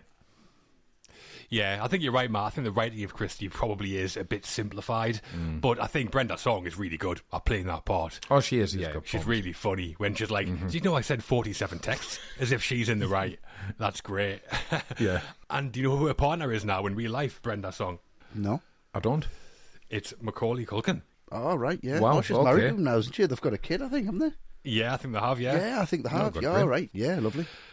As for the film, some big decisions made by Eduardo, and we're about to find out their consequences. Yeah, definitely. The climax of The Social Network is where it all goes off. Sean kind of does what Sean does and gets arrested for cocaine possession, but not before Eduardo is called into the new Facebook offices, where after inadvertently signing his own death certificate and being kicked out of the company, he has a showdown with Mark. Yeah. It's an ambush, Matt. It is. How does it all play out? So satisfyingly, this is my favourite scene in the film when Eduardo finally snaps, because you just think, thank God, finally stand up for yourself. Yeah, it's massive. It's massive. It's so invigorating. And so much of it comes down to that editing and how sharp it is back and forth from the deposition. Brilliant. Eduardo's dialogue, didn't know to dress for a party or a business meeting until he realised it didn't matter because it's an ambush. And then, bam, you're properly into this scene. And the thing is, because these guys are geeks, they're not the physical athletes, they don't roar, they're not the Winklevi. When Eduardo picks up that laptop and smashes it, that's just as much impact as if he'd smacked Mark right in the face. Yeah. What I love, though, is Sean finally gets what's coming to him, because he's been so snidey in this scene. Yeah, it's almost unbearable, these little comments he throws in. Yeah, he tries to give him the check. So I love it when Eduardo just fakes that punch and he makes him flinch and the dialogue's great. Yeah. I like standing next to you, Sean. Makes me look so tough. Brilliant. And Eduardo just leaves with that bit of dignity, which is so important. It's all right, I'm going. That's a fast swallow of pride, that, like. Yeah, it it's is, just, like. I don't know if I'll be able to do it. I don't know if my ego would definitely win out. Definitely not. Hitting Zuckerberg where it hurts by smashing his laptop, not his face. Like, that hurts him even more. Yeah, as character drama goes, this 2 or 3 minutes where it all comes to a head, I think it's about as good as it gets. The cross-cutting between Eduardo and Mark in the Facebook office and the two of them across the deposition table, that's superbly put together. Yeah. The tone of the scenes is totally different, but the transitions are seamless. And that exchange you're talking about, Matt, between Eduardo and his lawyer is just devastating. Talk about dramatic drops. Yeah. Never before has someone saying a number to 2 decimal places been so upsetting. Yeah. And that look between Eduardo's lawyer and Mark's, where even the lawyer's like, yeah, I know. Yeah. Massive. Even he's sorry that he's such a dick. Yeah. And I think the great thing is as well, going back to that documentary that I've spoke about, the amount of smashed laptops that are on there. I can imagine. There's about 50 smashed laptops on there, with God knows how many times he did that.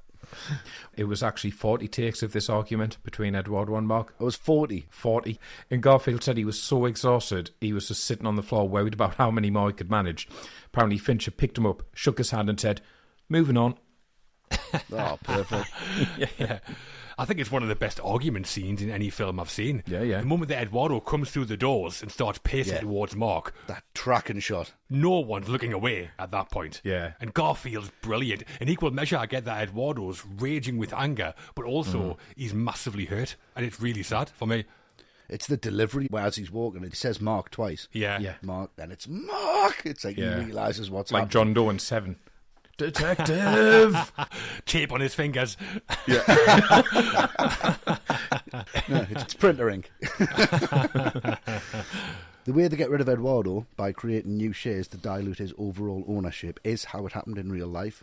In reality, though, Eduardo's shares were reduced to 10%, not 0.03, and Zuckerberg's plan wasn't to leave him with nothing like it is here. It was to reduce his control and give him a huge payoff at the end of it. Right. Yeah, and the reason was that apparently Savrin had agreed to do certain things and not done them, and apparently he'd been working on his own business instead of Facebook. Yeah. Still not great, Right. but not quite as ruthless as it's portrayed here. What's he done since he's had 30% of Facebook? He's away a couple of weeks, right? Yeah. I mean, you've got to be the devil himself to reduce your best mate to 0.03 of anything. Jesus. Exactly, yeah. Well, just in case anyone is as crushed by this scene as I am, the real Eduardo Savrin is now worth $26 billion, so don't feel too bad for him. Aye, so he's all right, really. Yeah. Basically, every major character in the film is now a multi-billionaire, including the Winklevi. Yeah. Even Chris Hughes has $500 million. He's only in 2 scenes. So like Matt says, Sean gets his comeuppance, and rightly so, and it's in a place where he shouldn't be, and he's just really flexing the muscles that he's trying to flex that he has done all through the film, and this really shows his paranoia, and this really shows his weakness, because when the police get a hold of him and they strip his identity, and what's that? Oh, it's an EpiPen. Oh, it's an inhaler. Yeah. Oh, so you're physically weak. Yeah. You haven't got that about you. It's all just a performance. And I love the flashlights here. And this is so Seven. And it's probably the same to them police officers, like, you like the scene, like they did in Seven. Let's just have a little playback of that, which always works. But he's always blaming other people. Did they put the coke there because it was there? It's not my fault. I didn't do this. And he's so weak when it comes to the actual crunch that he just hides behind everything. And this is really great when you see that power shift. And the visual ticks here that are implied by Fincher and the production department are wonderful. Because as soon as Mark hears the news, all the lights go out behind him in the Facebook office, as if it all shuts down. And I think that is just really, really powerful. And then seeing that card, that final cutaway to that close-up of I'm CEO, bitch, is just heartbreaking, because it was almost there. And I think if he'd kept Eduardo on board, it all would have worked out, I think. Yeah, I mean, the party, it's like the smokiest house ever. They must all be absolutely baked off the map. Yeah, I mean, we've been to some uni parties back in the day that were very similar. That's how I know. Never got busted, though. Not yet. Yeah, well, Sean gets busted. He calls Mark. Mark's still in the office, and he says, "Go home, Sean. Go home, Mark." They're all by himself. And when Sean gets rumbled at the party, the policeman like pulls his hand out. He's got coke all over his fingers, and he just goes, "That's not mine." Brilliant. That's not going to fly. Who's is it then? It doesn't really matter, does it? It's on your hand. But Sean gets his comeuppance. Narratively, it had to happen, I think. Yeah. It's just a shame we don't get to see Eduardo's response. He'd have been loving it. Yeah, he would have been, yeah. Get the chicken out. Just picks the chicken up. That's not mine. Coke all over its beak. Yeah, in this party sequence, this is the only part of the film that's filmed with a handheld camera. And Fincher said he did that to reflect the fact that Sean is drunk and high here. Yeah. But the scene had to be re-edited to avoid an R rating, and they had to remove a shot of the girl on the table with coke on her body as the snorted off her. Wow. Yeah. That had to make another change earlier on as well for the ratings. When Mark's in class, a girl passes a note back to him that says, "You dick." Yeah. Yes. But originally it didn't say dick, it was a C-bomb. Oh, really? So they had to change it to get a PG-13, yeah. It would have been her that wrote the note. That would have been Matt. I love a C-bomb. Love a C-bomb. From there, it's the final scene of the film. Mark and his attorney's assistant, Marilyn Delpy, played by Rashida Jones, are in the office. Yes. We find out what happened to all the gang, and as we fade out, Mark is left alone with his laptop on Facebook requesting to be friends with Erica. Yeah. So, Yeah. how's this for a way to end everything? I don't think Mark has ever looked more of a kid than he does here. He doesn't seem big enough for that chair. Yeah. Like, when he realises Marilyn has only had a salad, it's the first time he seems human and genuinely concerned for someone else. Yeah. But it's just all too late for him. But the whole thing is like, you know, when you were a kid and you were ever taken to like your mum and dad's place of work because they had no one to look after you, and they just sit in the corner, playing your Game Boy, read your book, That's what the scene is like. It's the first time he seems human, but he's just a kid. Yeah, I think it ties into what I was saying earlier about Mark sacrificing the things he really wants to get something that he thinks he wants. The thing that he gets is Facebook, and he tries to use it to get what he really wants, like meaningful connection. And it's got him a lot, Facebook, but it can't get him that. I mean, what an ending for me. When Sorkin wrote that, he must have thought, shit, just got to retire now. Never going to beat that. And he hasn't. Yeah, he hasn't, right. It's a visual metaphor so good, I'm not even sure it's a metaphor. The message of the film is literally what's happening in front of us. Yeah. There can't be many films with such a perfect final scene. It's like the whole movie in one shot. I'm kind of in awe of it. And then, just when you think it can't get any better, Fincher goes, end credits. Here's the Beatles. Yeah. Bombs going off all over the place. It's like the end of Doctor Strangelove. Fincher is Kubrick. It's just wonderful how this all comes together. The fact that he asks her if she wants something to eat, that's kind of all he's got, and that's what he said to Erica at the start to try and stop the situation from happening. Do you want to get something to eat? Yeah. She actually reinforces what Erica said. You're not an arsehole, you're just trying to be. I mean, Rashida Jones is wonderful in the scene. Yeah, Always like her, yeah. Absolutely brilliant. Quincy Jones' daughter, isn't she? Yeah. Yeah.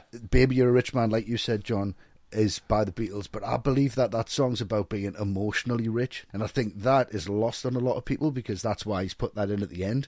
Money's not going to get it, and that's reinforced by that beautiful moment, and this is so Fincher, and this is just how I'd want every film to finish, just not getting the answer you want, just that refresh. Yeah. Just that refresh. And it's just saying, he's the youngest billionaire in the history of the world, and he's still not happy. Did you go and see this film with somebody that you love? Then you're richer than Mark Zuckerberg. Yeah. Lovely. And with that, we get some title cards telling us Facebook has 500 million members and is valued at $25 billion. Today, it has 3 billion monthly users, and in 2021 was valued at $1 trillion. Oof. So, turned out well for the real guys, and in terms of the movie, a good ending for us, the audience, too. Yeah, it's spot on this ending. Yeah, it's great. Yeah. Reception and awards. So that is the story of The Social Network, and it opened in cinemas in October 2010. How did it do on its release? Well, one of the Silicon Valley sluts is here to tell us. So, Matt, take it away. Absolutely outrageous. You've never mentioned my relationship status on Facebook, I'll be honest with you. John's right. So, as we've mentioned, production budget of $40 million, and it grossed $224.9 million worldwide. Wow. Absolutely massive. Yeah. And also did well at the Oscars. In total, 8 nominations, winning 3 of those. Reznor and Ross for Best Original Score, Sorkin, as we've said, for Adapted Screenplay, and Angus Wall and Kirk Baxter for Best Film Editing. All massively deserved, I think. Definitely, yeah. Definitely, yeah. So, I mean, it won for writing, music, and editing and was nominated for cinematography. That's like the building blocks of filmmaking right there. Yeah. Yeah, really is. And someone else that deserves a mention here is Neil Kellerhouse. He was the designer who created the poster, and he was only given a couple of headshots of Jesse Eisenberg as Mark Zuckerberg. He came up with the tagline, "You don't get 500 million friends without making a few enemies." Oh, wow. That's a great Genius. tagline as well. It is a great tagline. Well, all the shots out of focus. It must have been. Imagine that. That's what I do for a living. There's 3 shots of Jesse Eisenberg. 2 of them are out of focus. Fucking do something with that. And he did. Yeah. Well, apparently it was 300 million at first, but Facebook was growing that fast that by the time the film came out, they had to change it to 500 million. All right. Okay. Yeah. It's got a good ring to it, though. It's more rounded, isn't it? 500 Yeah, definitely, million. yeah. Yeah, and you buy it. You buy it. And when the film was released, the real Mark Zuckerberg paid for Facebook employees to go and see it. And he said he was amused by how far off it was from what actually happened. Though he did say he was surprised by how accurate his clothes were. And he said that apparently Jesse Eisenberg was wearing some clothes he had actually owned. I mean, that flip-flops and socks combination is possibly the most offensive thing he does in the film. So I kept that one to myself, to be honest. And it's snowing as well. Yeah, it's outrageous. Imagine being a billionaire and still shopping at Gap. Fuck me. Well, on to the critics, and we'll start as we usually do with Roger Ebert. The Big Rog. So what did Big Rog make of the film, do we think? Oh, I don't know. This is quite divisive, and he either really got it or he really didn't give a fuck about it. So I'm going to say 4. I'll go 3.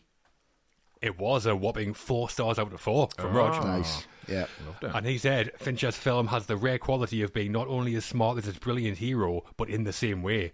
It is cocksure, impatient, cold, exciting, and instinctively perceptive. It makes an untellable story clear and fascinating. Yeah, I'm sure he would have appreciated the craft behind it as well. Yeah. Definitely, yeah. I think impatience is a good word. It's like Fincher couldn't wait to get home every night watching the film. Yeah. Next scene. Peter Travers of Rolling Stone also gave the film the full 4-star treatment, and he said, The Social Network is the movie of the year, but Fincher and Sorkin triumph by taking it further. Lacing their scathing wit with an aching sadness, they define the dark irony of the past decade. Nice. Yeah, witty, sad and scathing. I think it is all those things. It is. It is. Yep. Not quite full marks from Empire Magazine. They rated the film 4 stars out of 5 and said, a rich, understated character drama that gleefully exposes the petty playground politics at the centre of one of the internet era's most bitter court cases. Petty playground politics, that's your subtitle. Lovely. Surely. Yep. Yeah, it's really good. But I mean, 4 out of 5 for Empire. It's no Phantom Menace, is it? Let's be honest. So today on Rotten Tomatoes, Social Network has a very big 86% audience approval rating and an even bigger 97% from critics. Wow. And on IMDb, it's 7.8 out of 10. Yeah. Huge scores there, especially from the critics. I guess they're admiring that filmmaking craft. Definitely. Yeah, definitely. So The Social Network was released as a pretty instant David Fincher classic. Huge box office hit, success at the Oscars, great reviews at the time, and still highly thought of now. Not quite a once-in-a-generation holy shit idea, maybe, but it's done okay for itself. Very much so, yeah. We'll see. It might come around again. Sequels and influence. David Fincher has never made a sequel to any of his films, so no surprise there hasn't been one for The Social Network, although Fincher said he and Sorkin have discussed it. But he said it's a can of worms, whatever that means. Yeah. Would you like a sequel to The Social Network? Nah, I don't think so. I think there's a lot happened with Facebook since the film came out, like the Cambridge Analytica scandal, the Mueller report, so there are stories to tell. Yeah. I'd only want to see if it was Fincher, Sorkin and the original cast back, though, I think. I think it would be good if it was called The Social Networks, and then it was about Instagram, Twitter, X, Musk was in there. Who's playing him? Let us think. Nicolas Cage.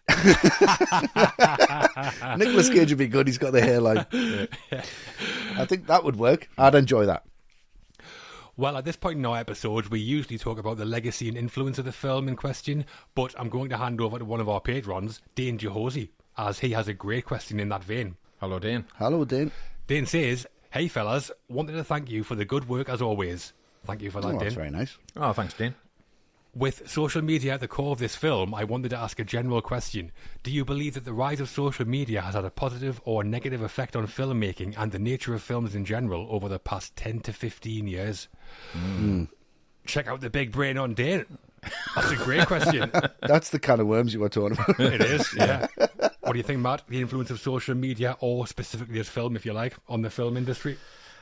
Social media on the film industry, I have to say I would come down on the side of it being pretty bad overall. I think the way that, let's just, say who the angry nerds will now descend on a film en masse and they can harass its stars until something which should be fun, where you can interact with fans, it becomes just a cesspit instead, The abuse that Leslie Jones got for the Ghostbusters remake. Yeah. What Kelly Marie Tran got for The Last Jedi. Just nothing but vitriol in here because people didn't like those films. Appalling, that. Yeah, it is. But it's just like, grow up, you know what I mean? Perfectly entitled to not like the film, but don't blame it on the actors. And I think the worst thing about it is social media lets these people get organised and start creating negative feelings months in advance. I think they call it review bombing, don't they? Where they just pick a film Yeah. that they're going to say, no, we're going to sink this one, and they just descend on it. So That happened with Ghostbusters. Captain Marvel, I think, happened as well. there we go, that's it. Let's face it, this is quite appropriate considering what we see in this film, but it's almost always angry young men wanting to destroy any genre film with female leads. So Yeah. Wasn't there something to do with the Dark Knight's IMDb? They tried to bring that down. Yeah, well, they were trying to make that number one. Oh, they were trying to bring it up. It was trying to beat The Godfather, wasn't it? yeah, and then I think just the knock-on effect of that is you get filmmakers who will start listening to these people instead of just making the film that they want to make. They start making the films of the fans, and I don't think that's a good way to make a film, to be honest. Yeah, I mean, on the back of this film, there were a spate of like real life dramas set in the modern day. Steve Jobs, Moneyball, The Big Short, Spotlight. So Fincher maybe opened the door for those kind of films for a bit. Yeah. As for the wider question, the general impact of social media on movies, I mean, social media has had a massive impact on just about everything, and Hollywood's no different. One of the biggest impacts has maybe been on marketing. I think a good example is Marvel Studios, where you have huge films with a younger audience demographic, and they're all on social media. Yeah. And with a new film, Marvel released trailers that are exclusive to YouTube. They release behind-the-scenes footage during the production that are exclusive on Instagram. They have somebody making real-time updates from the set on Twitter or X on a new Avengers film and things like that. Yeah, I mean, these go out and get millions of views at a time, and the cost's tiny compared to TV spots or trailers. I mean, that's giving fans great insight into the films they love. So that, I think, is a good thing. A negative, though, obviously, like you're saying, Matt, revolves around the fandom toxicity you often get on social media. Was it Fantastic Four, where the film was recut after a backlash to clips on social media? I mean, fans shouldn't have that much power. No. For me, if they had that in the past, half the films we talk about as classics probably wouldn't exist. That wouldn't exist at all. Imagine if The Exorcist came out. Yeah. We don't go and see this film. Exactly, yeah. I mean, you could write a book about social media and movies, so, I mean, there's a Fincher Sorkin sequel I'd like to see. Larry Summers taking down all the internet douchebags. That'd be brilliant. Yeah, that'd be great, yeah. Against Harry Knowles. I mean, I agree with both of you. I think it has got positive elements and I think it has got negative elements. And I think the positive elements were brought out when it first just the internet. I mean, look what happened with Blair Witch. Yeah. When they had that website and it was like, oh, I can find out more here. Yeah. That was brilliant, all that, yeah. And that's genius if you're going to go for the marketing point of view. But I think it's gone too far. And what it's done is it's creating content that isn't what we would deem to be like a classic in the cinema anymore. What they're trying to do is make a classic on Netflix so that people talk about every episode. And they're starting to make something to make people have an opinion on it. Everything needs to roll with the punches, and I understand that. And we all know for a fact that this is a business at the end of the day. But I do think it is very, very detrimental how everyone thinks they know what they're fucking talking about when it comes to everything. Yeah. Jesus Christ, just do some research. Listen to other people. I think that's the main takeaway of social media is don't talk. Listen, because somebody, you don't know who it is, might just know a little bit more than you, and you might be able to learn something. And that's a great platform to learn so much about cinema and film and the history of it. I mean, our Facebook group's great because people could mention a movie and we were like, oh shit, I didn't even think about watching that, but I'm going to give that a go now. So I think the main takeaway from social media is use it to your own advantage, dive into the information and get involved in it and really appreciate the art form. So there haven't been any sequels to The Social Network as yet, but hey, who knows someday. And the influence of the film, and more so social media generally, has been huge on Hollywood. Some for good, but certainly not all of it. Yeah. I'm going to have to copyright that Social Networks idea. The more I'm thinking about that, the more I want to do. I like that. Yeah. All the right movies ranking. And we've done it. The Social Network completed. Now it's time for our very own face mash, where we each rate the film out of 10. Compared to what? So, Westy, what do you think? Your summary and score for The Social Network? It is a masterpiece of craft. For me, it's a personal masterpiece. It's ambitious. It's better than people think it is. It's going to be ready for the next generation to hook onto. And I'm not going to get left behind by that. I think it's one of the last great studio thrillers that we've had, that a studio has kind of went, we're going to put a lot of money into this, but we're going to trust the filmmaker. And I think there is a generation coming up, specifically my kids, who might watch this in like 10, 15 years' time and go, where did Facebook come from? Where did all this shit start? And yeah, it's not factually correct in every single regard. But then again, it's not fucking Braveheart. It's got everything in there to make you think. I cannot fault the craft of it. I think the ending is perfect. I think the opening is perfect. I think everything in between is paced so perfect. It's our generation's All the President's Men. So I'm going to give it All the President's 10. Wow. Oof. Huge. Yeah, I have to. It's that good. Well, yeah, a lot to get into with this film, and hopefully we've covered it. And my views, as I've said throughout, is that this is filmmaking of the highest level. Yeah. From Aaron Sorkin's writing, where the dialogue's razor sharp and the non-linear narrative is hugely engaging, complemented by the dynamite editing from Angus Wall and Kirk Baxter. The cast are all great, especially for me, Jesse Eisenberg, the best I've ever seen him. Yeah, easy. The music from Trent Reznor and Atticus Ross elevates the film, and I think is among the best scores of the century.